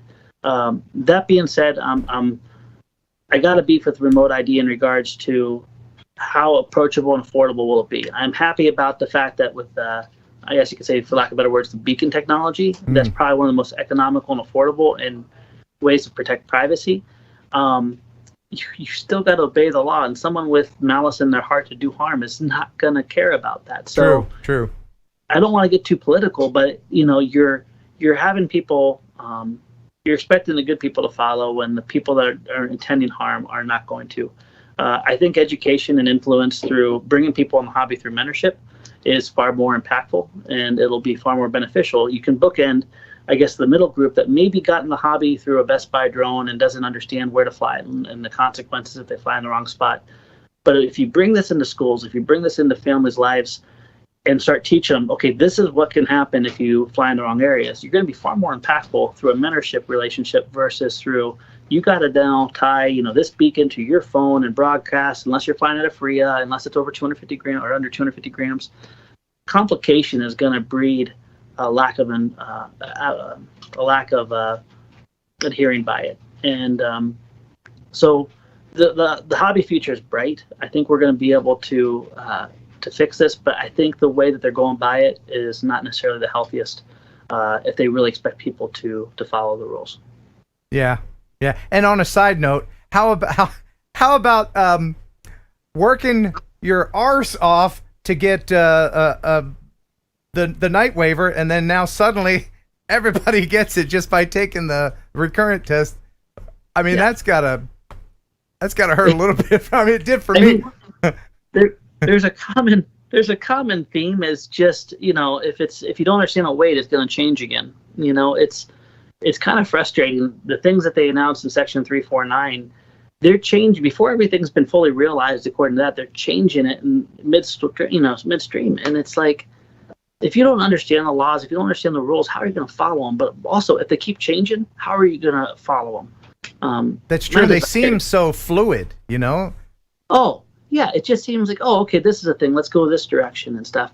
I'm happy that the night flight restrictions can go by, but look at all the hurdles, like you said, that people had to jump through. And it's like, oh, well, maybe this is more practical to go this way. Are they going with practicality? Or there doesn't seem to be any logic behind it. What is driving these changes? Is it money? Is it safety? What is it? Well, if it's about safety, the whole aspect of how they get people into flight, the FAA should know this. The whole aspect of how they train people starts with safety. It's a safety-based culture. It's a safety-based lifestyle. So if it's with safety, the way that they're going by it is done completely wrong, because they're trying to answer the safety question with a technology solution. And sometimes I do wonder if that's about the money, where it's like, okay, we got to get all these beacon techs, and you see all these people jockeying to try to be the one person to provide that solution first, so everyone has to buy it from them. But it's just it is easy. It is maddening. It is easy, and I see a few comments. Boo FAA. It's easy to vilify the FAA because they're doing things that maybe you don't agree with, but they're not evil. I mean, they're kind of on your side. They're kind of on everybody's side. And I say this all the time. You cannot legislate common sense. And they're trying to, unfortunately. But I think sometimes the FAA, and maybe you would agree, that they're woefully uninformed about things that us as a community seem to know more about, practical things. Well, and that's one reason why I'm really thankful for the roundtable, is because it has been a really good opportunity to educate, inform, and influence. And just like if we want to, change people's behavior, a mentorship relationship mentality where you can teach people safe operations, you can give people a way to connect with others, to learn that. I think also you gotta educate up too, and that's what the FAA is saying. Okay, we recognize that most of you guys do not have a background in aviation that are charged with this. Most of them have engineering backgrounds. So the way that they're going to attack this is through an engineering mindset with technology. And they're like, look at all this great stuff. We have GPSs and phones and chips and beacon tech and all these networking solutions all across the country. And I'm sure this will work out great. And then they learn that the average airplane's built for under $100, that weighs less than 2 pounds, and that can carry a disposable weight of less than a half a pound. Okay, and then, by the way, autonomous systems aren't really normal in fixed-wing aircraft, and 80% of model aviation is fixed-wing. And what about the DIYers? And they put a solution in their head that makes sense because of what they perceive. And what we've had a lot of good gains with is just trying to educate them to say, this is not what the hobby is, and this is what the hobby can do for you. You guys, at the same time you're trying to answer the safety issue, why don't you answer also the bigger issue as the pilot shortages, the employee shortages within aviation in general. And they got to realize that model aviation is the breeding ground for their future pilots and their future problems to be solved. And that's done really well for us, but I think it's a message you can't just say one time. You got to say it over and over and over. Right. It's up to us as the public to change their perception to something positive. 100%. 100%. Yeah. Okay. Good people there too. You're right. Yeah. Yeah. And we could talk about this for hours and hours, I know. But I want to play this video that did very well for you guys. It was when you went to Germany. Yes. Oh my God. Is it the Germany one from Croatia, the drone? The manned drone? Yeah. I'm going to play this, and maybe you can talk a little bit about what's going on here for Everybody ready? the two people that haven't seen this. But this is truly amazing. And tell me also, Josh, would you ride this? I would. With the pilot that flew it, I would ride it in a heartbeat. Would I be scared and probably sick afterwards? Yeah. But would you ride it if someone else was controlling it, or would you want to control it yourself? Or could you even with the G-forces in there? Yeah, that young man that was flying there, I would trust him in a heartbeat. I would not trust myself. And I'm an avid pilot. I've flown aerobatics, but this was nuts. That is nuts. I remember seeing the story about this too. Oh, go ahead. Please tell me. Okay. So when we originally got there, that plane simply would not yaw. When we had it in the hangar and we were flying, and I know we kind of touched on it a little bit, but it was unbelievable how much power it had. And what he's doing there is like the equivalent of like a 250 size quad with the up-to-date motors with no go. It was ridiculously overpowered. And when they could put a person in there, they had to actually put ballast in there to get the proper, performance. Otherwise, it would have been too light. But one of my favorite moments with this was when the plane went yaw, and I'm, with all the weird things we built over time, I'm like, well, why don't you kick the motors? And they're like, what do you mean kick the motors? And they're like, well, kick the motors, you'll get more of, a yaw effect.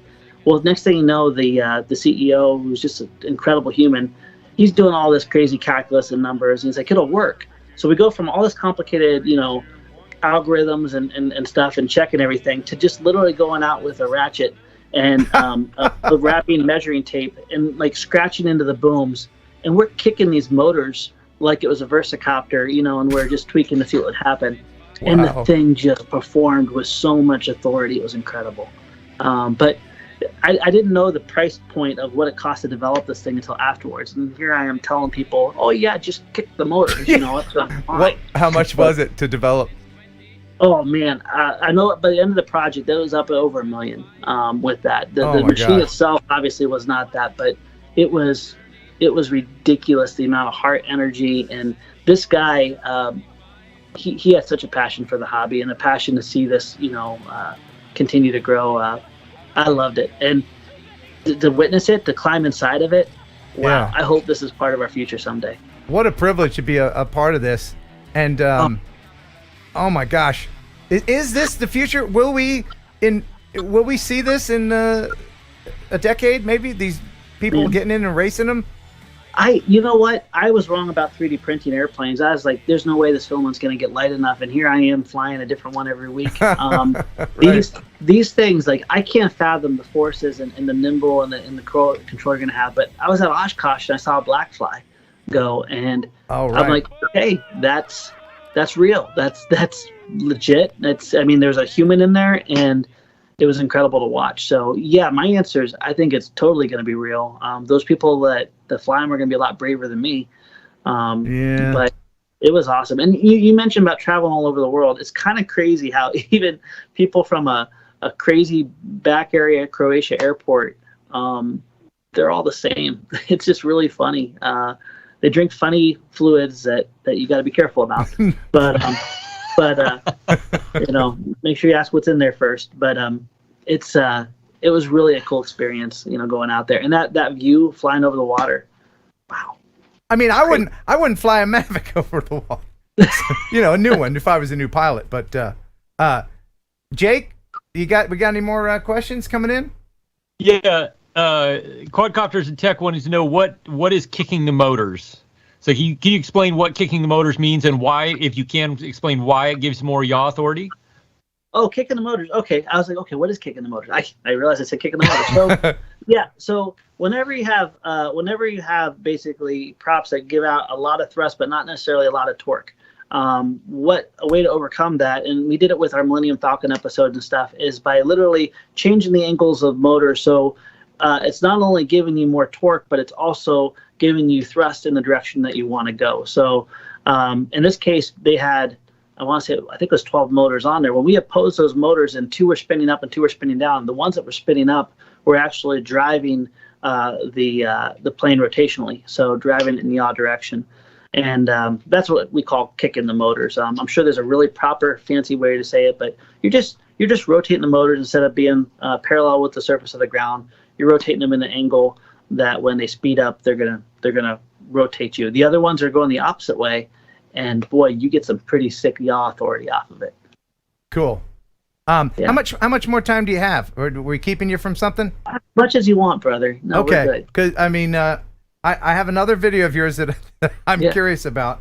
But what do you got coming up on your channel that you're working on? What kind of wacky adventures do you have coming up?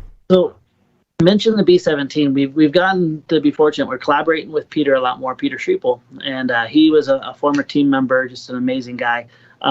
Mentioned that B-17. I've always wanted to build a B-17, and now that we got the bigger one, the 12-foot one, we built it in raw form to see if it flies. Then we went ahead and painted it and shot apples through it. This next episode, Peter did an episode where he brought out this crazy Army trailer with a huge mortar turret that put fireworks in there. And if you know Peter Schriepel, he loves fireworks. So we he went ahead and did the repair on this B-17, but we made it look like it was repaired in the field. So we had these crazy panels and rivet lines now. And one of the coolest sights I've seen is we're flying and it's dark, and we have the B-17 lit up externally, and we're dropping eggs on Peter and my good friend and team member, Lee Pack. And he is just unloading firework after firework on the B-17, and we have cameras strapped to it like porcupines, and it was just a phenomenal memory. And I think that's coming out the following week, like not this Friday, but the following Friday. But that's what we were just working on, and now a little sneak peek, because unless you see behind the scenes, we're playing with making a Benchy fly, which is, have you ever seen Benchy, the little 3D printed boat that everyone does when they get the 3D printer? I think so, yeah. A tiny little tugboat. Looks like what Steamboat Willie flew. Oh, right, yeah. Okay, yeah. So we love making stupid things fly, and it's like this little Benchy thing. Suddenly it was like, let's make this fly. So now we're working on Benchy, but of course, once we make it fly, we're gonna go huge with it. Who comes up with your ideas? Do you have brainstorming meetings, or do you just have a fever dream and then jot something down in the middle of the night? What? He eats a bunch of pizza and chocolate chip cookies right before bed, and whatever he dreams up the next day is what's going on in the project. That's it. All right, he just cracked the code, man. That's it. So we have threads from our community that throw out lots of really great ideas. We meet those a lot. Oftentimes also we'll go into history and say, let's go ahead and recreate this and see how hard it would be. And then most of the time it is literally like, kind of like you said, we're on a sugar high, too much caffeine in us. We're all off, and it's, someone throws a 3D printed Benchy at you and you're like, hey, that flew pretty good. Well, let's make it fly, that kind of is how it happens. So along those lines, I have a video of just such a thing, and it's one of my favorites of yours because removing the umbrella fixed it. You know what I'm talking about? Remove the umbrella, fixed it. Yeah, I'll just go ahead and play this. The UFO. Yeah. How hard would it be to fake a UFO sighting? The only way to find out is to actually build a UFO. Okay, guys, I've edited this down just to the good parts, but you've removed that clear umbrella that was blocking the propeller somehow, but then you finally got it going. This is one of the most wacky ones I've seen on your channel. Do you still have does this still exist? No, but the motors exist in other airplanes. That was the worst flying UFO we ever made. Oh. It was terrible. It looked awesome. It did look awesome. That took years off of our lives, by the way, because that would not get in the air. And I don't know, so maybe someone with more brains than I have could tell me why aerodynamically the umbrella fixed it. But that's all I know right there. Is smacking the ground. Yeah, it would seem like it would just be a ducted quad, Yeah. Well, and going back to the manned drone, which is funny because it's manned, it's not a drone, but the manned multi-rotor. Going back to that, one of the biggest stress points was no yaw control whatsoever on that UFO. You could see it. And that was one of the things that we were talking about in the post look back. It's like, guys, we had no yaw because of the torque and everything. So a lot of what we learned from that UFO was kind of applied in the future episodes. But what I noticed with that one is that Venturi effect, almost as it sucked air and blew it down, it almost like drew air from that center section too. And with that umbrella sitting on there, you could literally see the thing kind of caving in, like sucking down against the ground. And it's like, what in the world? Yeah, that umbrella wasn't made to be a control surface. No, it wasn't made to be a window either. So right. But that was fun. I think we need to revisit that too. We were talking about what should we do for a Halloween episode and stuff, and some good UFO sightings may be fun. That we dress up as little Martians or something. Heck yeah. Well, we've about kept you long enough. I'll let you get back to your life there. But before I let you go, I know there's a lot of people watching that look up to you, me included. What are just a little bit of advice for up and coming YouTubers, creators that you can offer that learn by Josh's mistakes, or just some advice? What do you got for us? Don't compromise on the convictions put in your heart. There's a reason why they're there, and definitely, if you have something you're passionate about, most likely someone else is passionate. You don't need to know everything. You just need to be willing to share what you do know. And by doing that, by helping people get into something or solving a problem for them, you become more of an impactful person in life than being the best at whatever you're striving to do. So, serve other people first, and don't neglect what's in your heart. Stay true to your convictions. And be yourself, right? Don't try to emulate someone else. Yeah.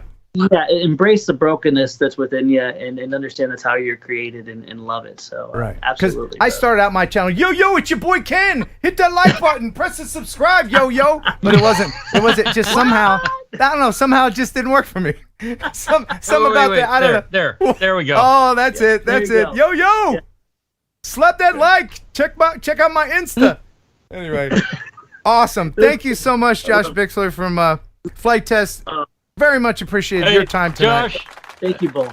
Thank you for coming on, man. And if you ever want to do an episode in Alaska, please let me know, because I would love to show you around and help get you into some cool places. And yeah, brother, I'll take you. Thanks up for on what you that. do, man. Thank you, brother. Thank you both for the opportunity. I'd love to come back anytime you have me. Okay. All right, man. We'll see. We'll see you in the FAA roundtable thing next time. See you at the roundtable. All right, see you, bud. Thank you. Bye. Bye. All right. How about that guy, huh? What a cool dude, man. So cool. And he's so knowledgeable. You know what I like is, like, especially somebody like him who's part of a team that is a huge channel, huge amounts of influence and stuff. Yeah. But he comes in totally down to earth, just like I mean, you can tell he practices what he preaches, like a genuine. This is me. This is what I do. This is what I love. That's right, awesome. Like, I didn't have to talk to his people. I didn't have to talk I was going to ask you about that. Did your people call his people, and you put the whole thing together that way? Right. I don't have people, but he didn't have handlers and everything. It's just him. He's a genuine article. But we appreciate him being on. So. No blue M&Ms within 5 years. Rider wasn't that long. Yeah. I'd like to get to the point where I want to be such a huge YouTuber guy that I do have an actual rider. I would come up with some wacky things. Yeah. My rider would include glacier water, fresh from the glacier. Every place. Speaking of glaciers, and we're going to get to the viewer videos, of which I have many here. Many. Do you have time to stick around for another 4 hours, Jake? That'd be a no. Can we make it like three and a half? That's not going to be that long. But we're going to play a game called Alaska or Iceland for fabulous prizes, where we'll see if Alaskan Jake can tell the difference between Alaska and Iceland. So that's going to be fun. I've got 2 UAPs, aka UFOs, of unexplained phenomena that were caught by drones that we need you guys to decipher, that are amazing. And right now, let's check out some footage from Jake's backyard. All right, this is. It's just I opened my sliding door in the backyard, and this is what comes. This is it. So take us through this. Where is this? What are you doing? Who's that? Why isn't it me? So, why isn't it you, Ken? Yeah, man. Come on, man. I met you at your place. Now you got to meet me at mine. You're right. So this is a smallish glacier. It's only about 3 miles long, and it's fairly accessible. And by that, I mean that it's about a 4,000-foot climb and 16-mile hike to go to the top side of it. But it was a beautiful bluebird day. This friend of mine, I asked him if he would come because safety is good and important. And because there are the parts of a Huey helicopter blade up there, I wanted to recover one of them and bring it home. And then there's an airplane crash up there from the 1980s that I wanted to go check out. Look at you guys just walking across. And then also this really cool little blue lake up in the top of this glacier. This is just a 1080 stream, but look at you little dudes down there just casually jumping across crevasses. Right? Just little ants up there. Yeah, my God. That really puts it into perspective. That was one of the perspectives I really wanted to capture with the drone, because I was like, to understand the size and the scope of these things, and this is a small glacier, it's really hard to contemplate unless you can point out people. And so you can see my little red jacket in this shot, way up there on the upper right-hand corner. Gosh. There's me standing on the edge. Yeah, it's really hard to understand the scale and the size of these places. That is amazing. And is that the one you peed on? No, but my friend swam in there. He jumped did? in and swam. I was like, you're probably the only human being in history to have swam in this little lake, because it was covered with ice up until this point, up until about 10 years ago. I'm guessing it was cold? Uh-huh. Yeah. Yeah. I mean, talk about shrinkage. My God. Well, and he had to like ice climb his way down to it. And I told him, I was like, look, anything goes wrong, I can't come down there and get you. Like, you better make sure you can get in and out of the water, okay, by yourself. How long did it take to get to that point? How much hiking to that? That was 8.5 miles, and that's about 3,000 feet. Oh, but you didn't climbing. hike. You took your chopper. No, this was yesterday. Oh. This is a totally different part of the state. I know it looks so different. Can't you tell that it's totally different? Do you want to talk about this a little bit? What? Oh, sure. Yeah. As far as disclaimer goes, you mean? Well, maybe. I mean, what we talked about before. I don't want to give away. Yeah. Anything. So okay. So just as a disclaimer, you should never go and do this around airplanes or helicopters. Mm-hmm. It takes a lot of planning and a lot of coordination, a lot of effort to do it safely and legally. Like, you need to know what you're doing and where you're doing it. Yeah. But this is a friend of mine that we've been wanting to get together and do this for, I don't know, 6-8 months maybe. So we finally had the chance yesterday to go and do this. And all of these flights are very carefully coordinated. We're in radio contact. We got multiple people observing and keeping eyes on stuff. But the opportunity to go and film a helicopter flying through these kinds of landscapes is so, I mean, come on. Yeah. It's incredible. And again, it looks like a toy because there's really not a lot of things for scale here. Right. It could be a toy helicopter. Yeah, and that's one of the things that I really was trying to do is show off the scale. Like, this place is huge. It's so gigantic. It makes a helicopter look like a little remote control helicopter. What are you flying here, by the way? People want to know. So this is my 5-inch FPV drone with a GoPro on it. Okay. And that was actually all prep for a shoot that we want to do with my larger FPV drone and a larger Cinema GPS stabilized drone later this month, hopefully, if weather cooperates. Yeah. But yeah, and then I was also doing some photos and stuff of the helicopter, hopefully, if they're acceptable for Bell Helicopter to use in some of their promo material. Okay. It just seems like every time you go out, you come back with some like award-winning footage. You son of a bitch! Son of a bitch! So on that, I got a video coming up on my channel that's basically me walking around taking pictures, like kind of street photography, like POV, where I had a GoPro here, and I'm walking around this glacier. And I'm like, man, none of this looks good to me. It's all kind of really boring. And then all of a sudden I stopped in my tracks and I was like, okay, and I fully understand the irony of I'm walking around a glacier saying it's boring, like in a place that most people only dream of ever getting to see once in their life. Right. Yeah. So I'm glad you had that realization. You had a come to Jesus meeting with yourself. That will be on the video of that whole little conversation. Good. And do you what am I doing? Wait a minute, this isn't boring. I'm on a freaking glacier. Oh yeah. Is it like that? Yeah, okay, no, good. It was like, what am I even saying? I'm standing next to an 80-foot wall of ice. Yeah. How could that be boring? How can I take this glacier for granted? What am I, crazy? Anyway, hey, let me thank a couple people real quick for the super chats and for supporting the show. So far, no members tonight. No new members. Looking for 10. If you have a minute, become a member. We recorded some fantastic member-only content as we do every week. Scooter Boy Vlogs. Thanks for the $5. Says, so you're against the FAA lawsuit to help all hobbyists enjoy the hobby. I'm confused. No, if they want to help, that's good. If they don't want to help, that's bad. Does that clear it up? Anyway, thanks for the $5.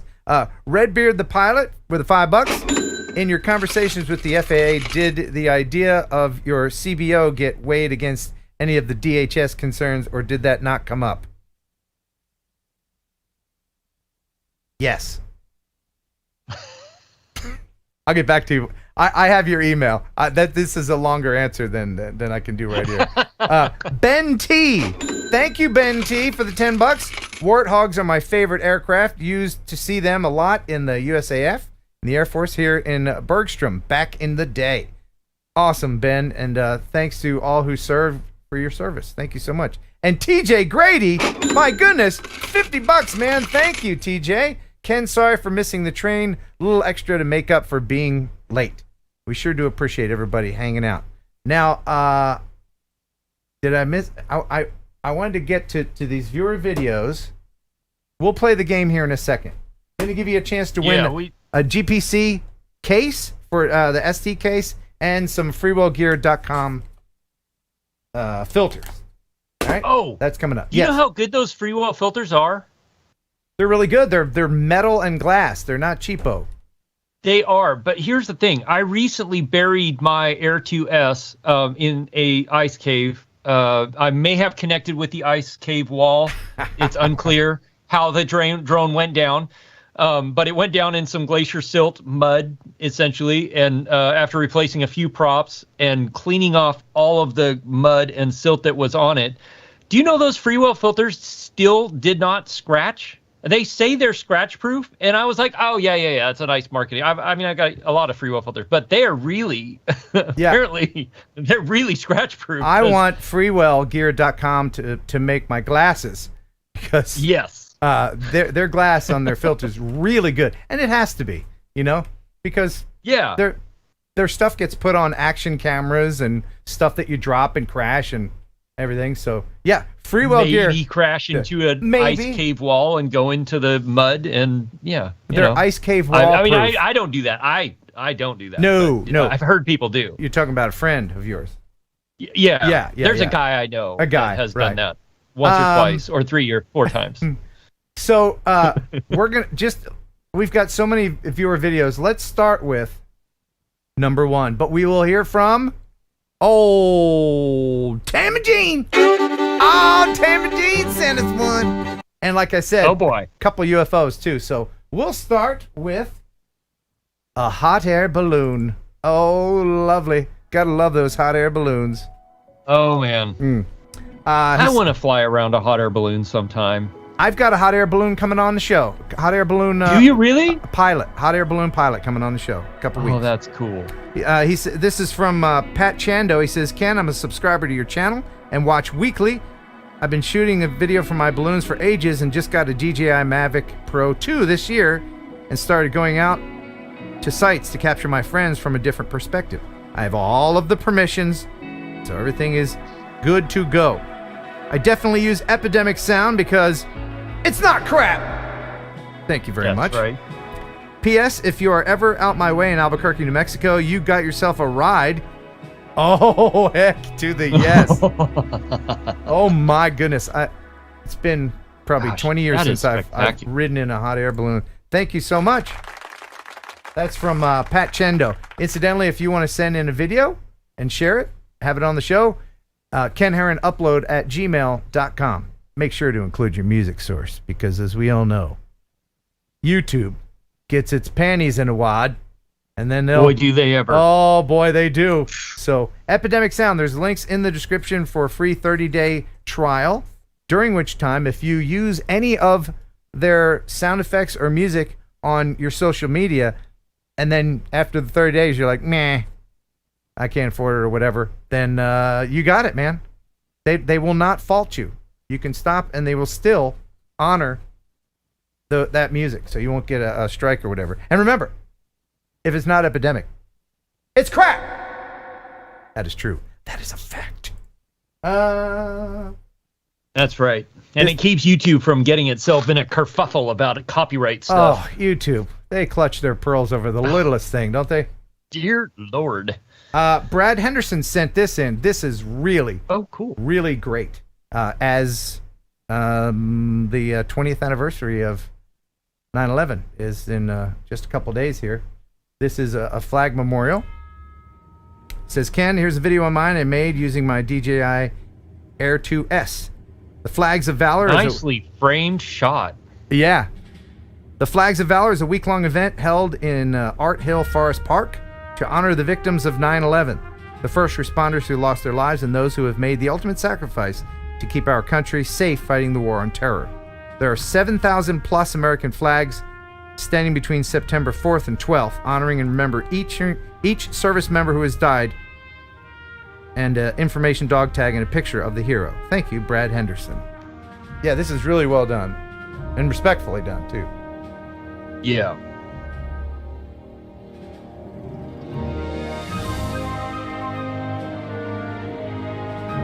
What a spectacle.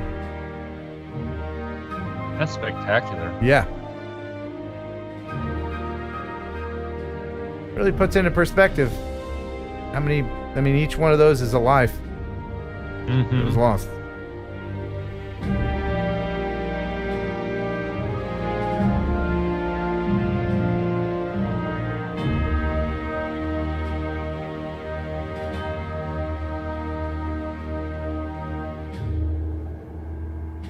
Well done. Very well done. Thank you, Brad Henderson, for that. Very much appreciated. Got a lot of great videos today. Hey, let's go to Iceland, shall we? Let's. I've always wanted to go to Iceland. Let's go. I hear it's like Alaska, but I want to see for myself. Well, we'll see. It might be a tough game for you. This is from Mark Travels. He says, hey, Ken. And I say, hey, back to you, sir.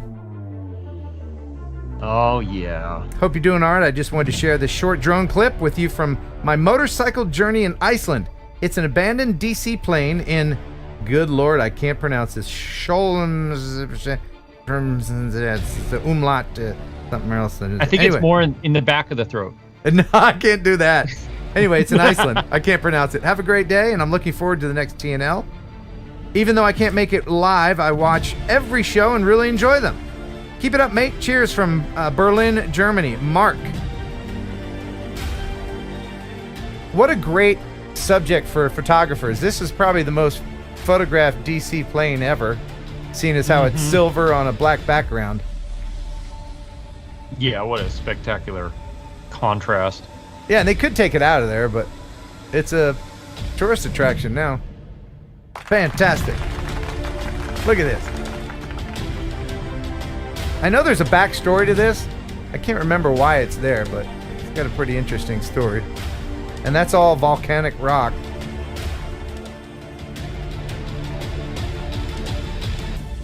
I wonder what happened to the rest of it. Did they take the rest of the pieces out? Like the wings and the tail section? And the motors, the engines? I don't know. That's a good question. Again, like I've been wanting to go for it a couple of years, but I haven't. Weather has not cooperated, and then whatever time, because it's a lot of a hike to get to it. But there's a B-29 that crashed on a glacier in 1952, and you can hike to it. You have to do it in one day and back, which is a stretch. You got to make sure you time it right with the weather and stuff. But I've wanted to go back there and film it and capture it because it's still all there.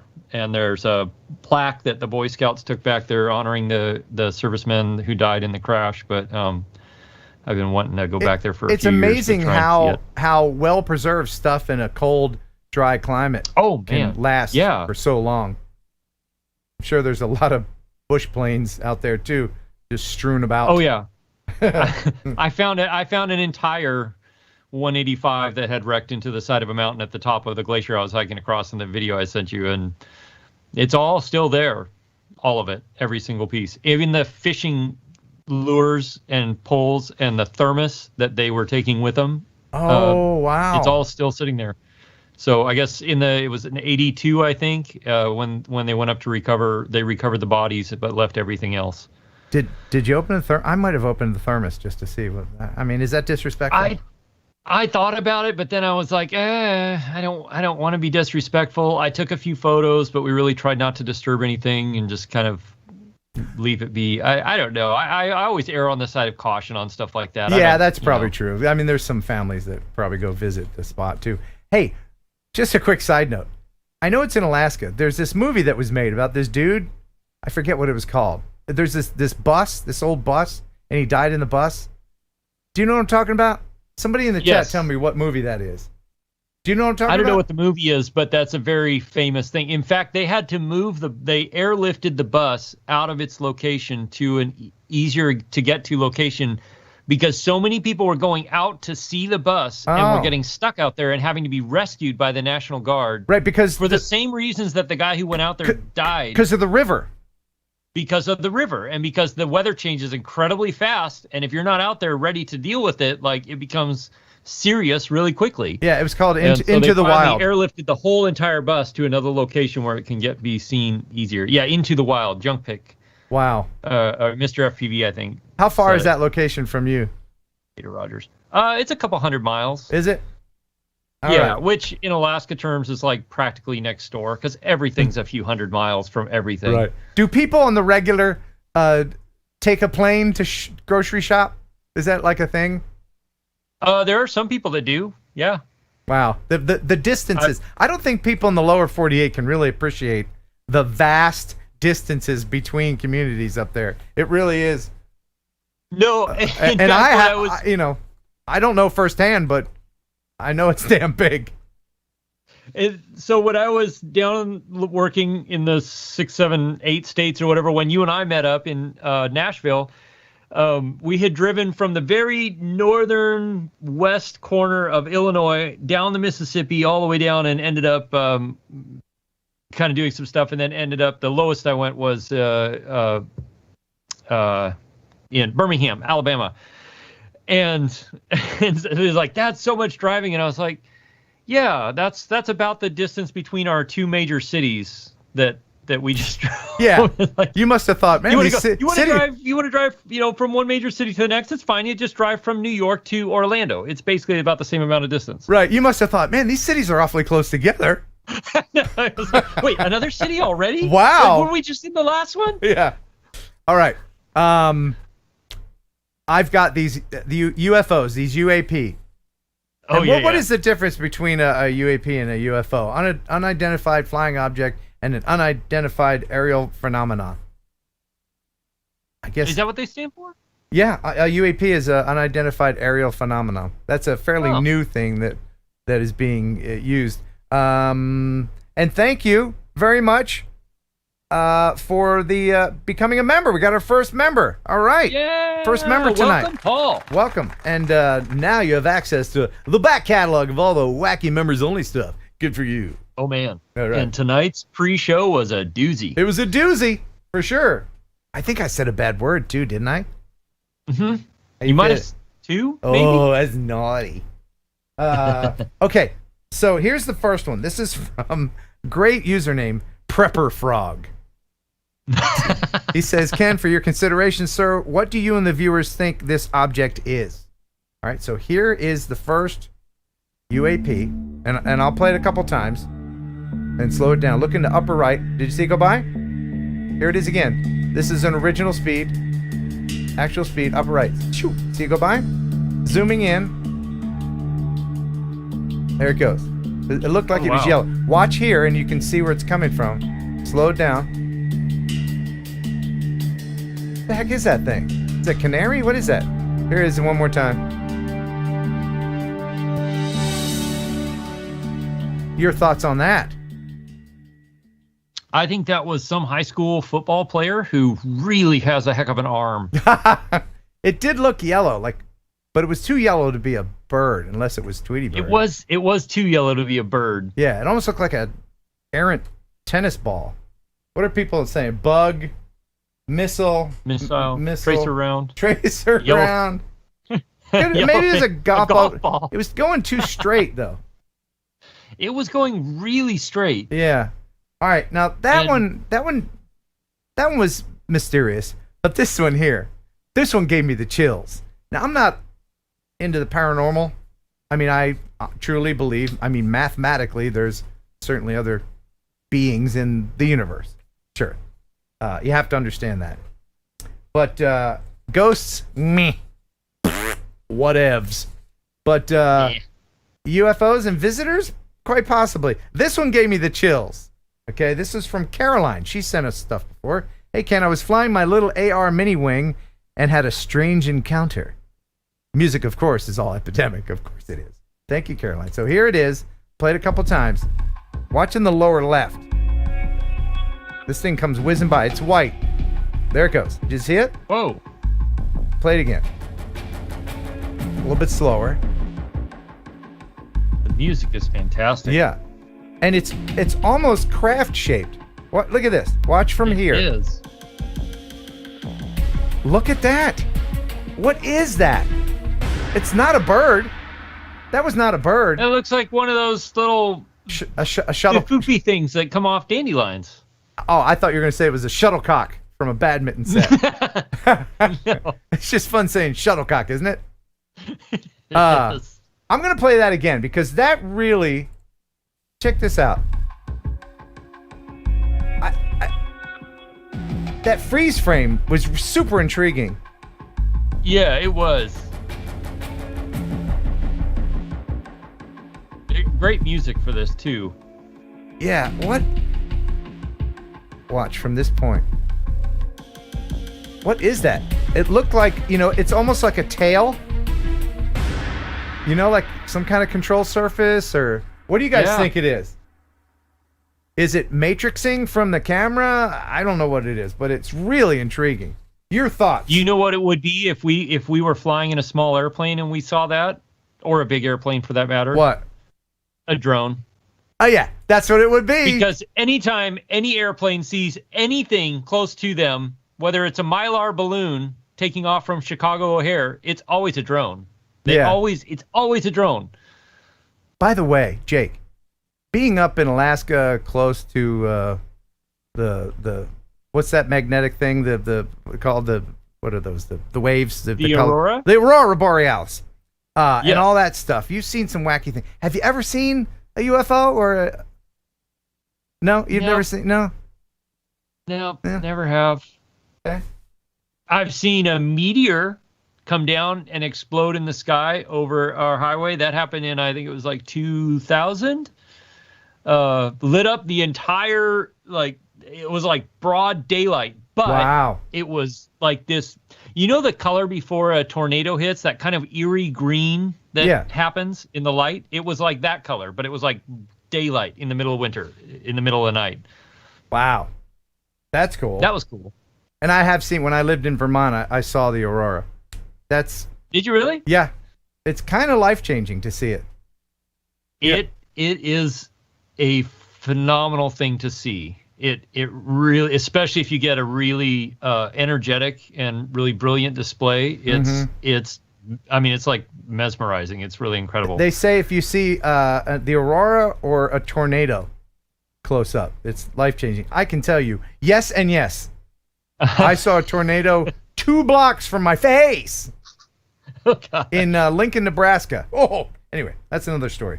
So, we got a video from our buddy Philip Koshat. Philip, thank you for sending this in. This is some really cool stuff and very, very pretty from Mr. Koshat. I call it What the Fog. What the Fog? He says, hey, Ken, when I woke up Thursday morning, I looked out the window and said, wow, foggy morning, and thought this would be a great time for the big orange flying brick, the Autel. I only got the bird up for a short period to get this shot before the fog burned off. My hands were trembling, and I said, well, that's enough for right now. Music is epidemic sound because everything else is crap. But that's cool. That is cool. I love fog, and like people think I only want to go out in bluebird days and stuff, but it's not. I really like it when there are clouds and stuff to give depth. It really adds a whole new dimension to whatever you're filming or taking photos of. Yeah, and you must get some really low-lying heavy fog sitting on top of that snow sometimes. Yes. Thank you, Philip, for sending that in, buddy. I'm trying to. My favorite's the ice fog in the winter when it's actually the frozen frost crystals that are suspended in the air because it has this little iridescent sort of sparkle. It's got a shimmer to really it. wild. Oh, neat. That's when you need your laser. That's right. Yeah, get you a nice. That's when you're coming up and you're going to bring your big 50 billion lumen flashlight and your all of laser, that. right? I'm going to bring my 2-watt blue laser and blast those ice crystals out. Blind a polar bear. Can you imagine? Can you imagine? I would make national news if I accidentally blinded a polar bear.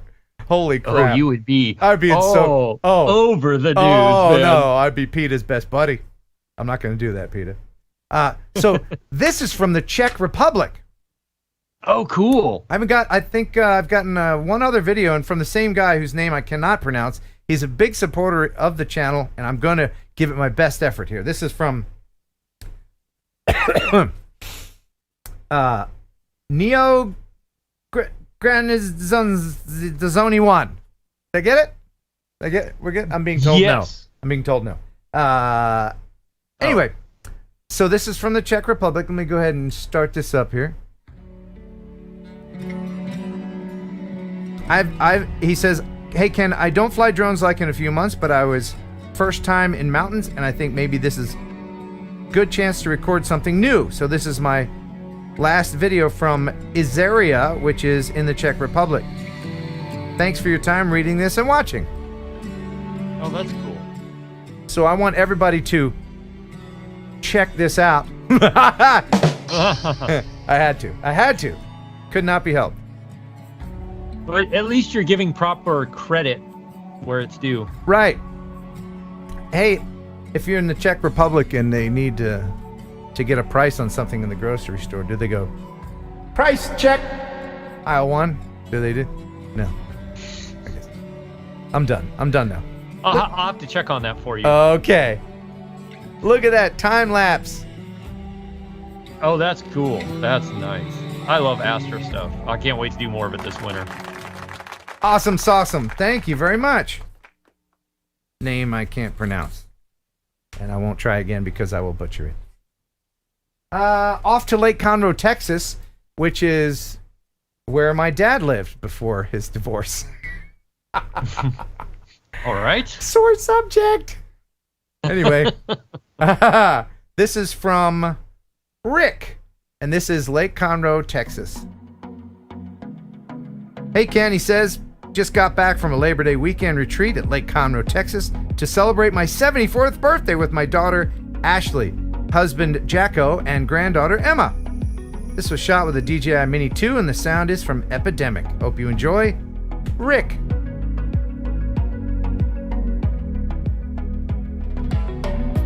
Isn't that a neat little island? That is cool. A little party island there in the middle of Lake Conroe.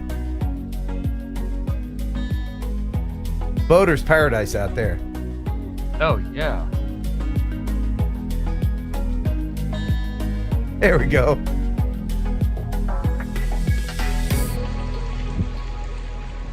Wonderful.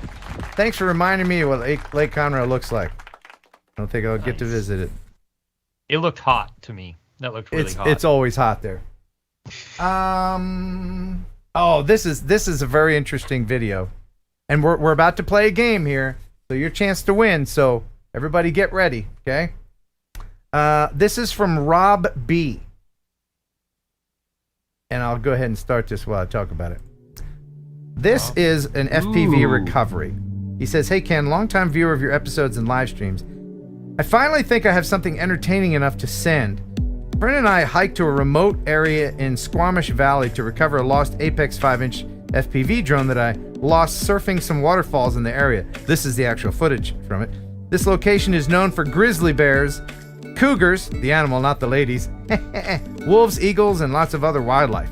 In the end, we were comparing footage and noticed we hiked into the wrong set of waterfalls. The music is epidemic. Thanks for checking it out, Ken. See you Thursday, Rob B. So you can see here in just a second it's going to crap out, and that's it. Oh. Then they had to hike in, but they did find some interesting other things to film. Oh, it's got a salmon. Is that what that was? Yeah. But look at this waterfall. That's beautiful. Have you ever sent your FPV down a waterfall? I have. Yeah. Yep. And then I recovered it and waterproofed it and tried it again and had better luck the second time. Good. You got to conformal coat that stuff. Oh, yeah. Yeah. Don't you think?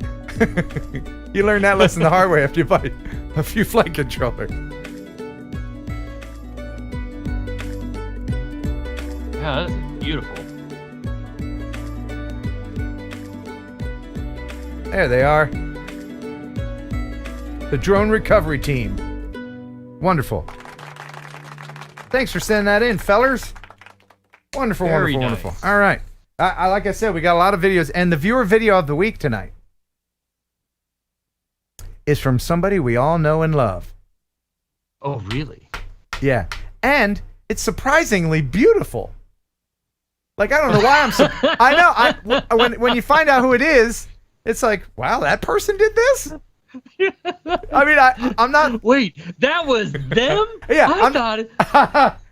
Yeah, I'm not throwing shade, really. I guess I am, but where do you find out who did it and what it looks like? That feels very much of like the compliment when somebody comes by and goes, "Man, you did such a great job. I mean, I just was shocked at how well you did." You're like, "Wait, yeah, thank you." Right? Yeah, that's a backhanded compliment, isn't it? This person did this. What? Exactly. Yeah.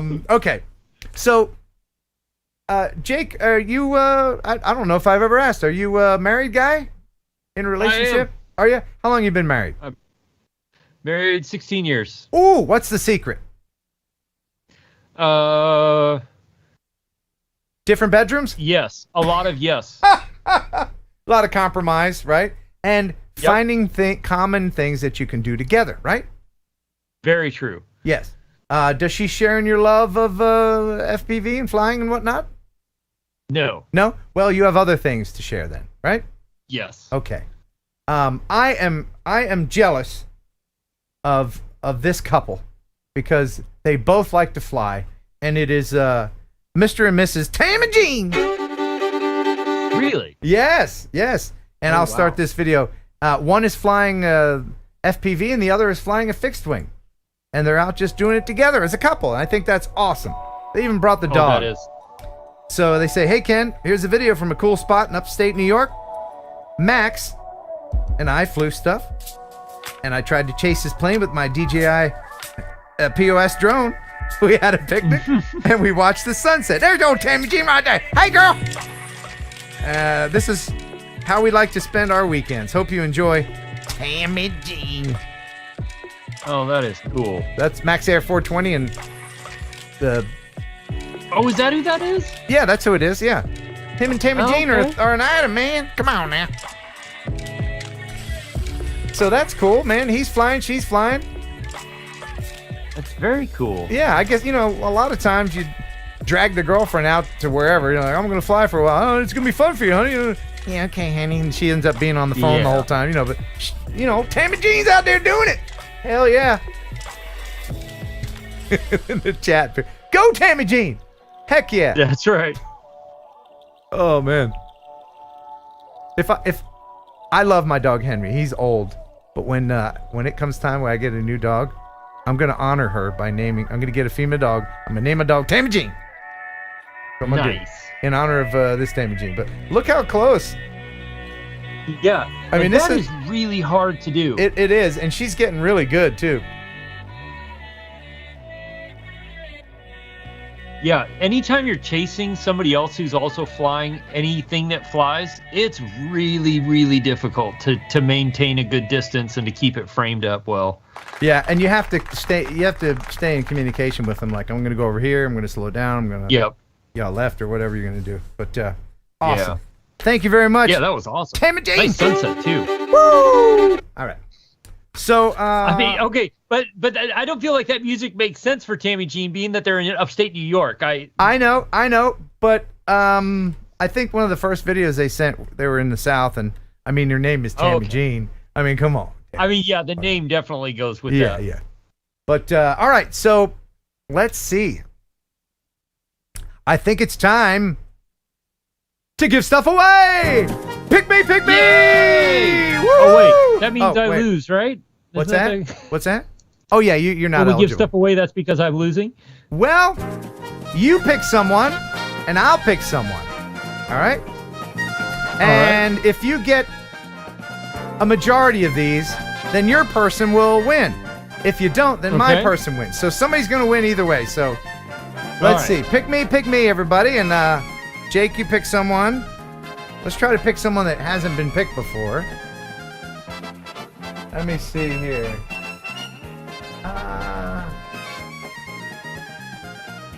Okay, I got someone.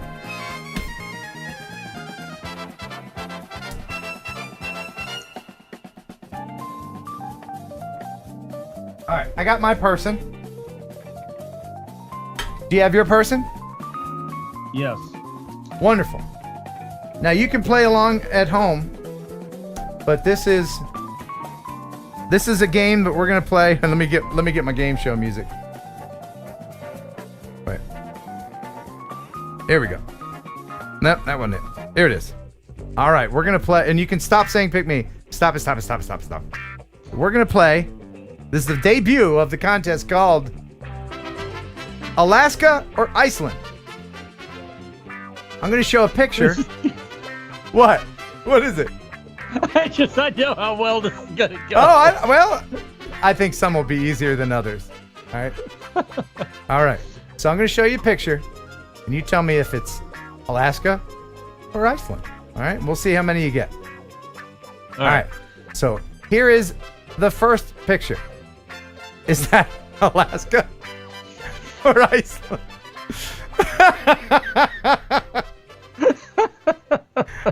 I mean, if you hadn't told me anything, I would have gone, it looks like Mount Everest. Isn't that in Nepal? Oh, okay.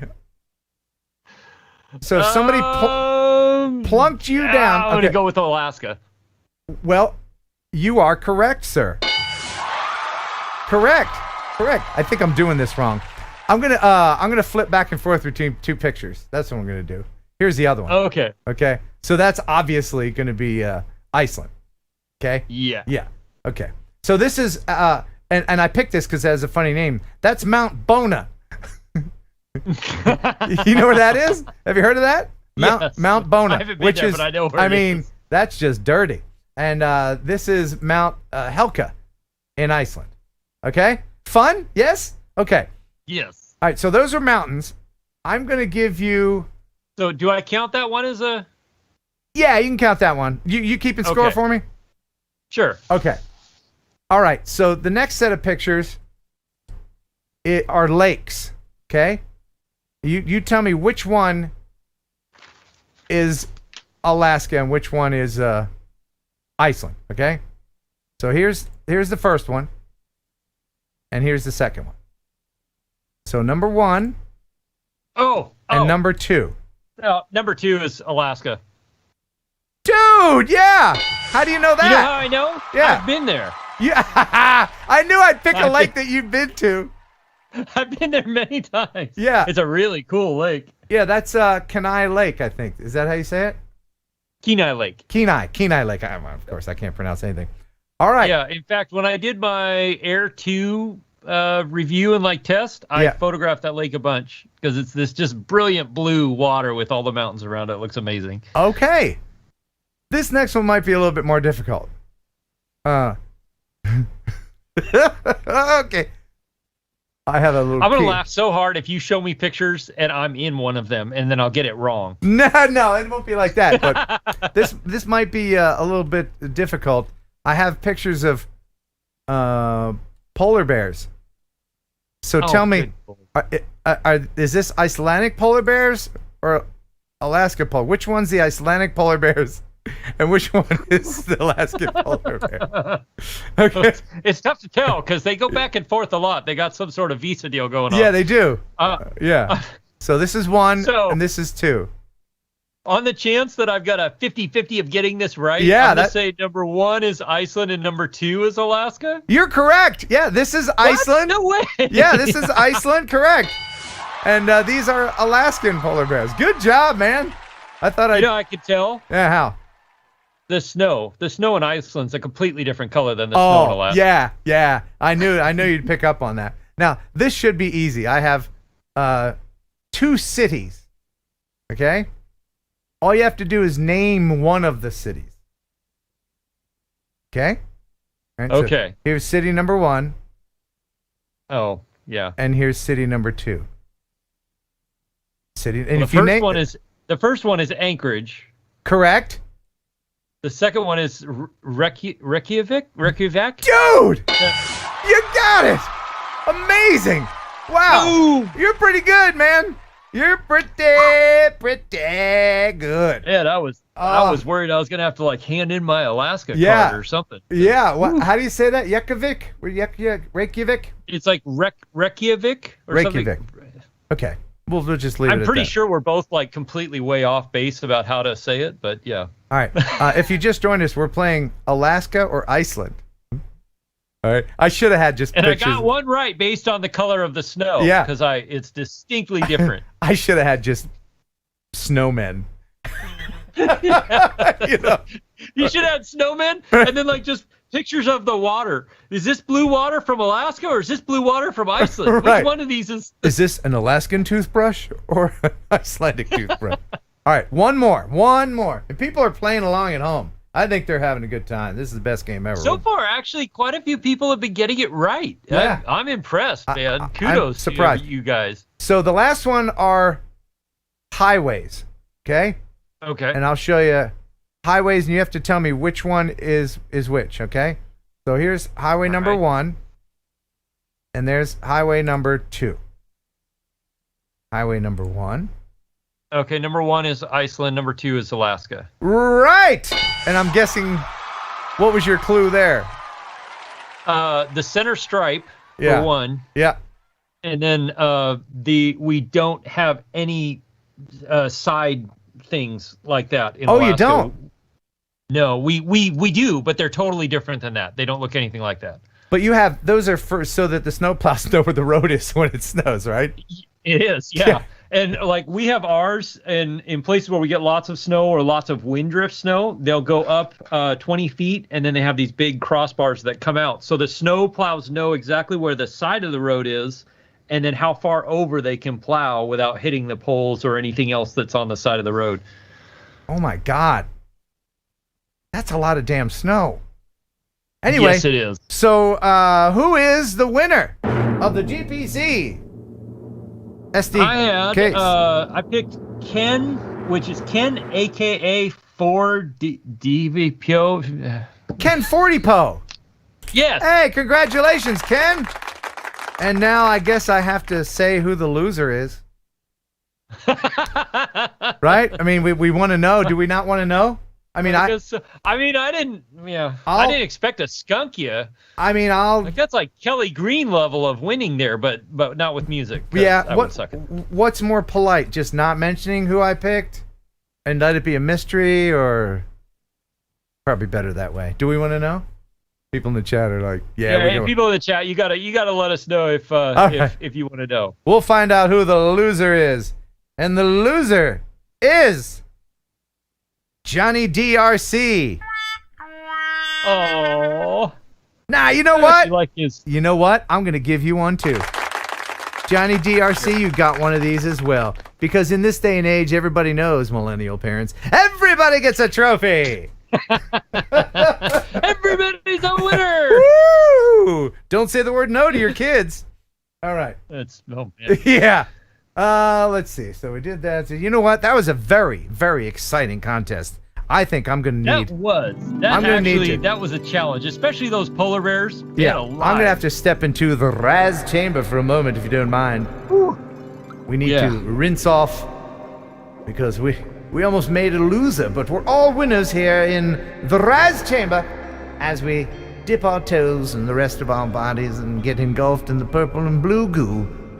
The warmth that is the TNL womb of joy. No rules in here except one rule only, and what is that rule, sir? Absolutely no. None. Never. Nada.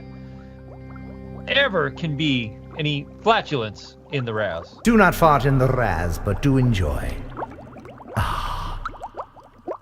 Man, it feels so good after a long hike. It just...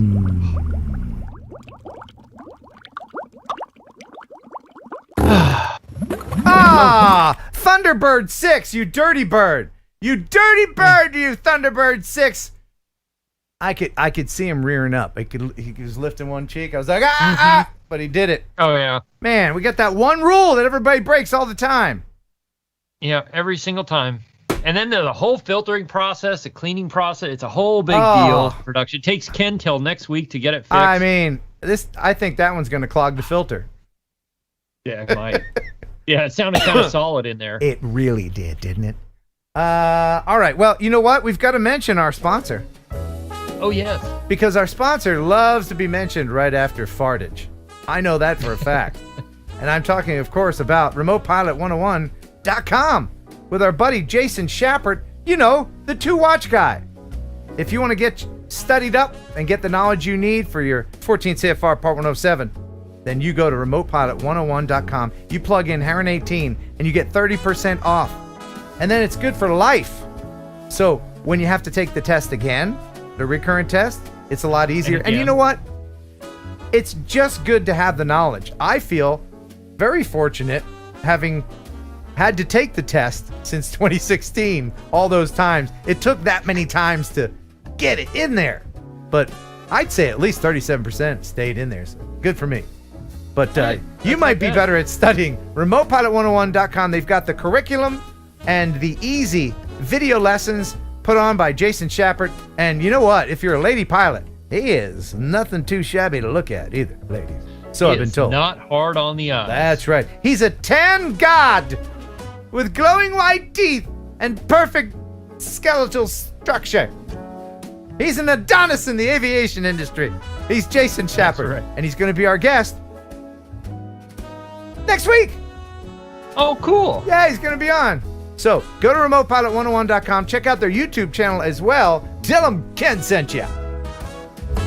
That's right. All right. You know, I use Remote Pilot 101 to get my Part 107. I encourage everybody who flies drones to get a Part 107 just because of the knowledge it gives you.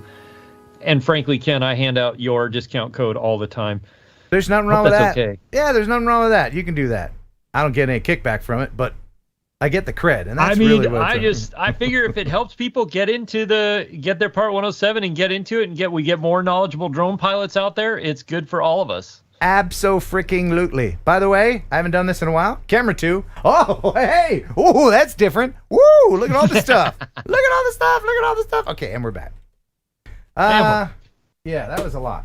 All right, did I miss anything else? Did I promise anything and didn't deliver? It was a pretty interesting show. Oh, you got camera 2 as well?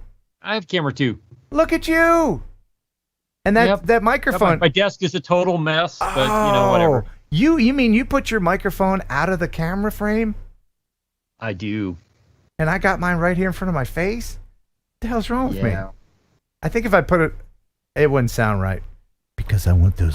Well, that is the difference. Deep. I do have a microphone that's this big, that big around, that I used to use in recording studios. That was handmade for me by a guy in Germany, and I've thought sometimes I need to use that because a big, huge microphone makes you look more official. But I've got microphone envy for sure. I mean, your microphone's bigger than mine.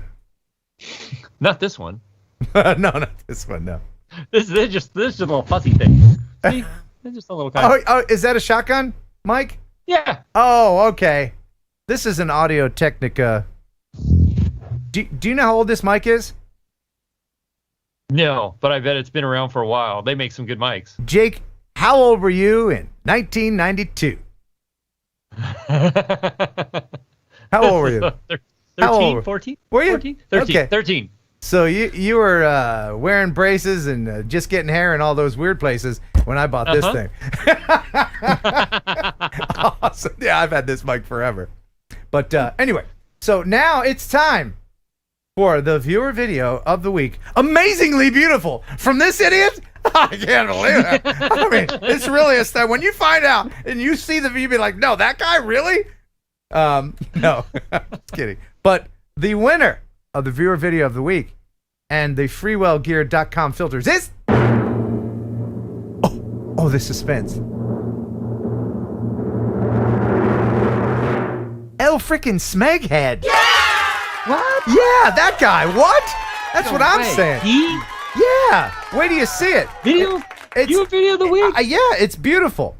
And so let's enjoy it. It's a viewer video of the week of the Guernsey coast in the British Channel Islands from none other than El Smeghead. He says, good morning, afternoon, evening, Ken. I have been living the life of Riley on the island of Guernsey in the British Channel Islands since July 2020, the height of the coronavirus pandemic.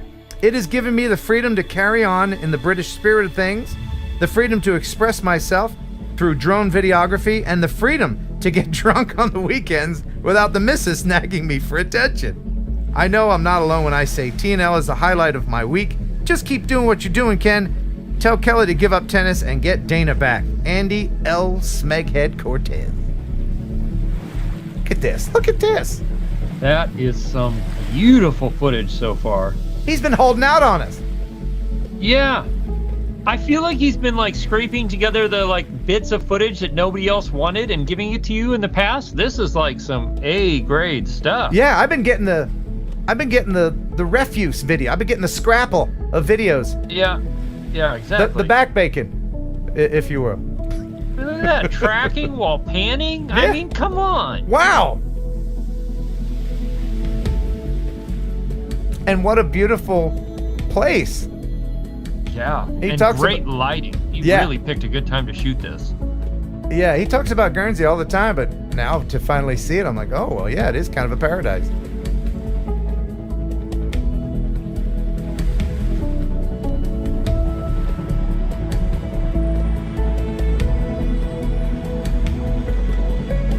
That water is beautiful. What a great place to get drunk.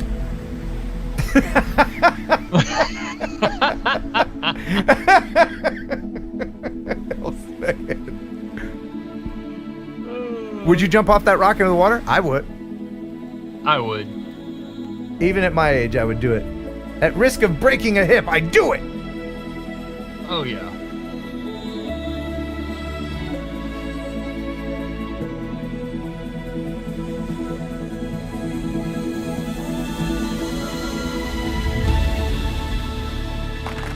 Wonderful.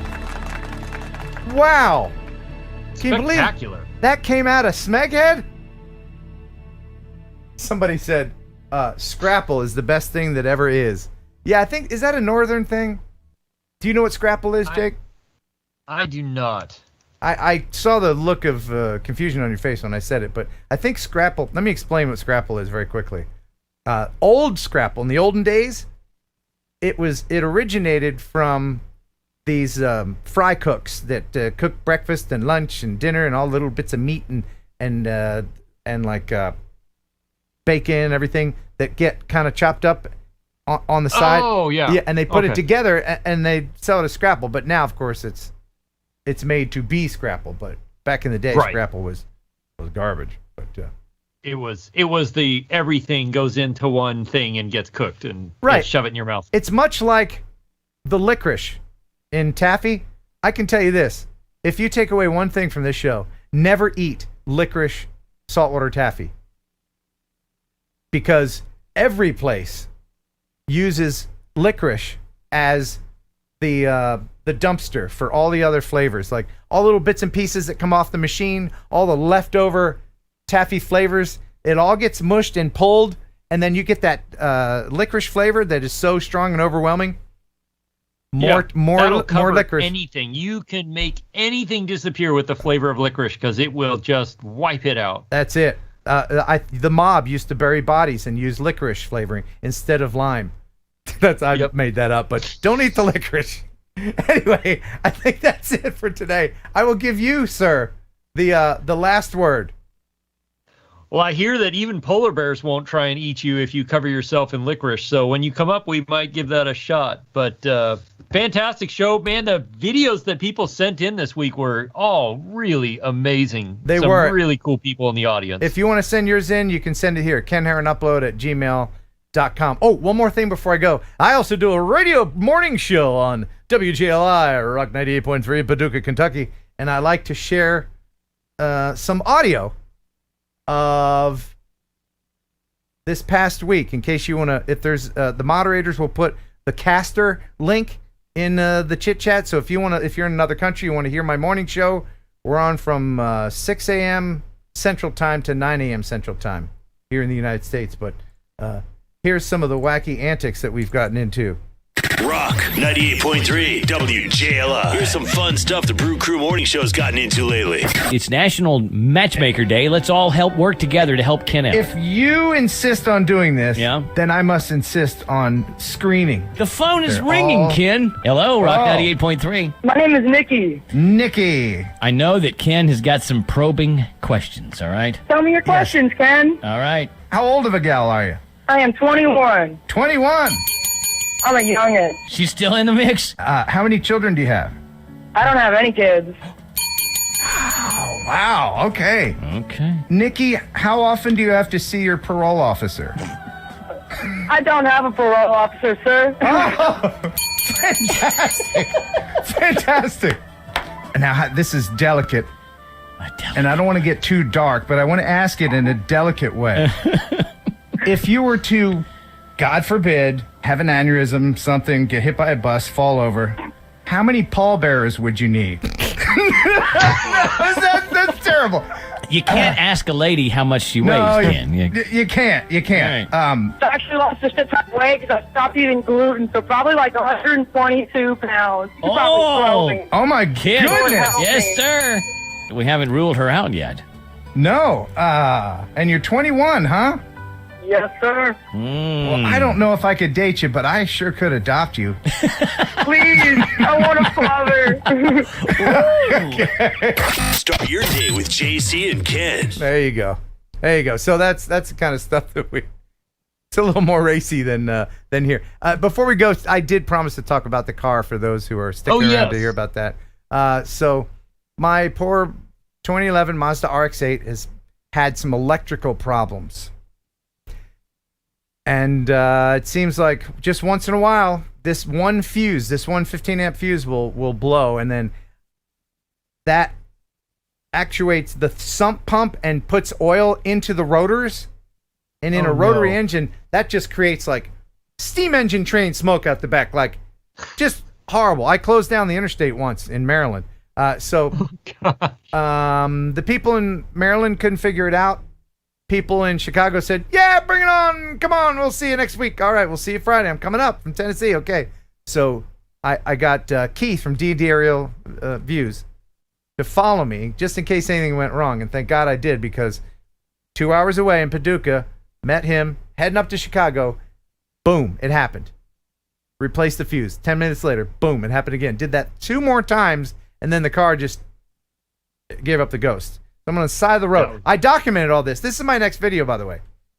And, cool. Yeah. Can't wait. And I was meeting some people, some viewers, some fans in Chicago. And so I had to get there. So I paid quite a bit of money to have the thing flatbedded to the shop in Chicago. Got there. Remember the guy said, sure, come on by. We'll see you Friday. The shop was closed. There was nobody there when I got there. So I just had to leave my car and hope that they remembered me. Turns out the shop was closed due to COVID. Oh. Yeah, so, but anyway, I talked to them. They said, we know what the problem is. We're going to get it figured out. Don't you worry. And I was like, oh, thank you. Thank you. So my car is in Chicago, and hopefully it'll be fixed this time. We'll see. But man, I hope so. Yeah, I love that car, and I got so much damn money in it. I can't give up now. That would be, I can't. You're in too far now. I'm in too deep. I'm in too deep, way man. Past the point of no return. Yeah, way past. Just very quickly, did I mention that we got $5 from T-Bird FPV? Thank you very much. Hey Ken, I joined midweek. Thanks for helping me spend my money on a Mini 2. Sorry, Gmail sent your email to junk mail. That's all right. I'm glad that we finally connected here. Lenses Overland LLC with the $5. Thank you so much for the super sticker. Stickers, I like stickers, yes I do. And Paul, thanks again for becoming a member of the Heron Birds. The one and only member. Still have time to become a member if you're interested in the members only content. And 10 Toes. Yep. Hey buddy, 10 Toes. $5. He simply says zoom zoom.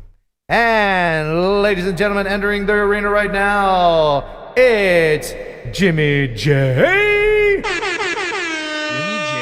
Thank you, Jimmy J, for the $2, buddy. Well, that blows. Darn luck. Thanks, Keith.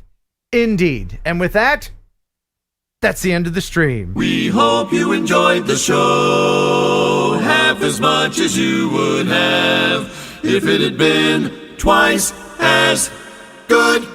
My goodness, thank you everybody for your support. As always, I see the same names in the chat every week consistently, and I really, really appreciate you. And even if you're watching and you're not a member, that's okay. Become a member, why not?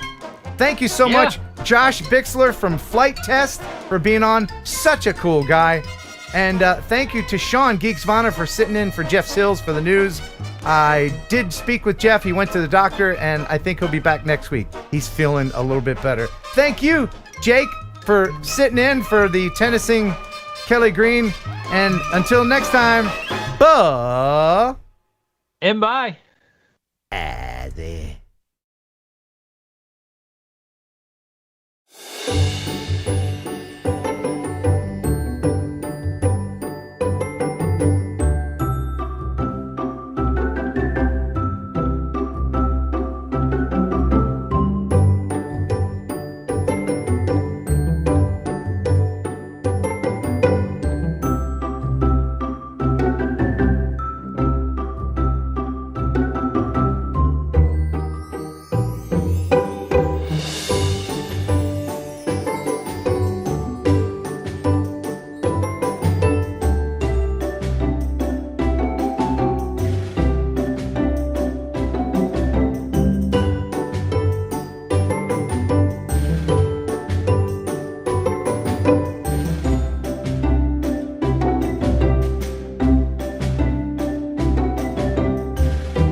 jerky, pigeon jerky. The killer could process me. Say I enjoy pigeon jerky, pigeon jerky. And you give your family a treat. It's balanced nutrition to help them grow, and it's full of fiber to make them grow. You'll enjoy pigeon jerky, pigeon jerky. The killer could process me. Yeah. That was so funny. You'll enjoy Thursday Night Live with Ken Heron and Kelly, Jeff and Ashley too. There'll be fun and quizzes and Kelly's misses. The bird is the word in the news. It's the #1 live stream, it's got pizzazz. There's only one rule, don't fart in the rats. If you think it's funny, super chat some money, 'cause TNL is here for you. Yeah!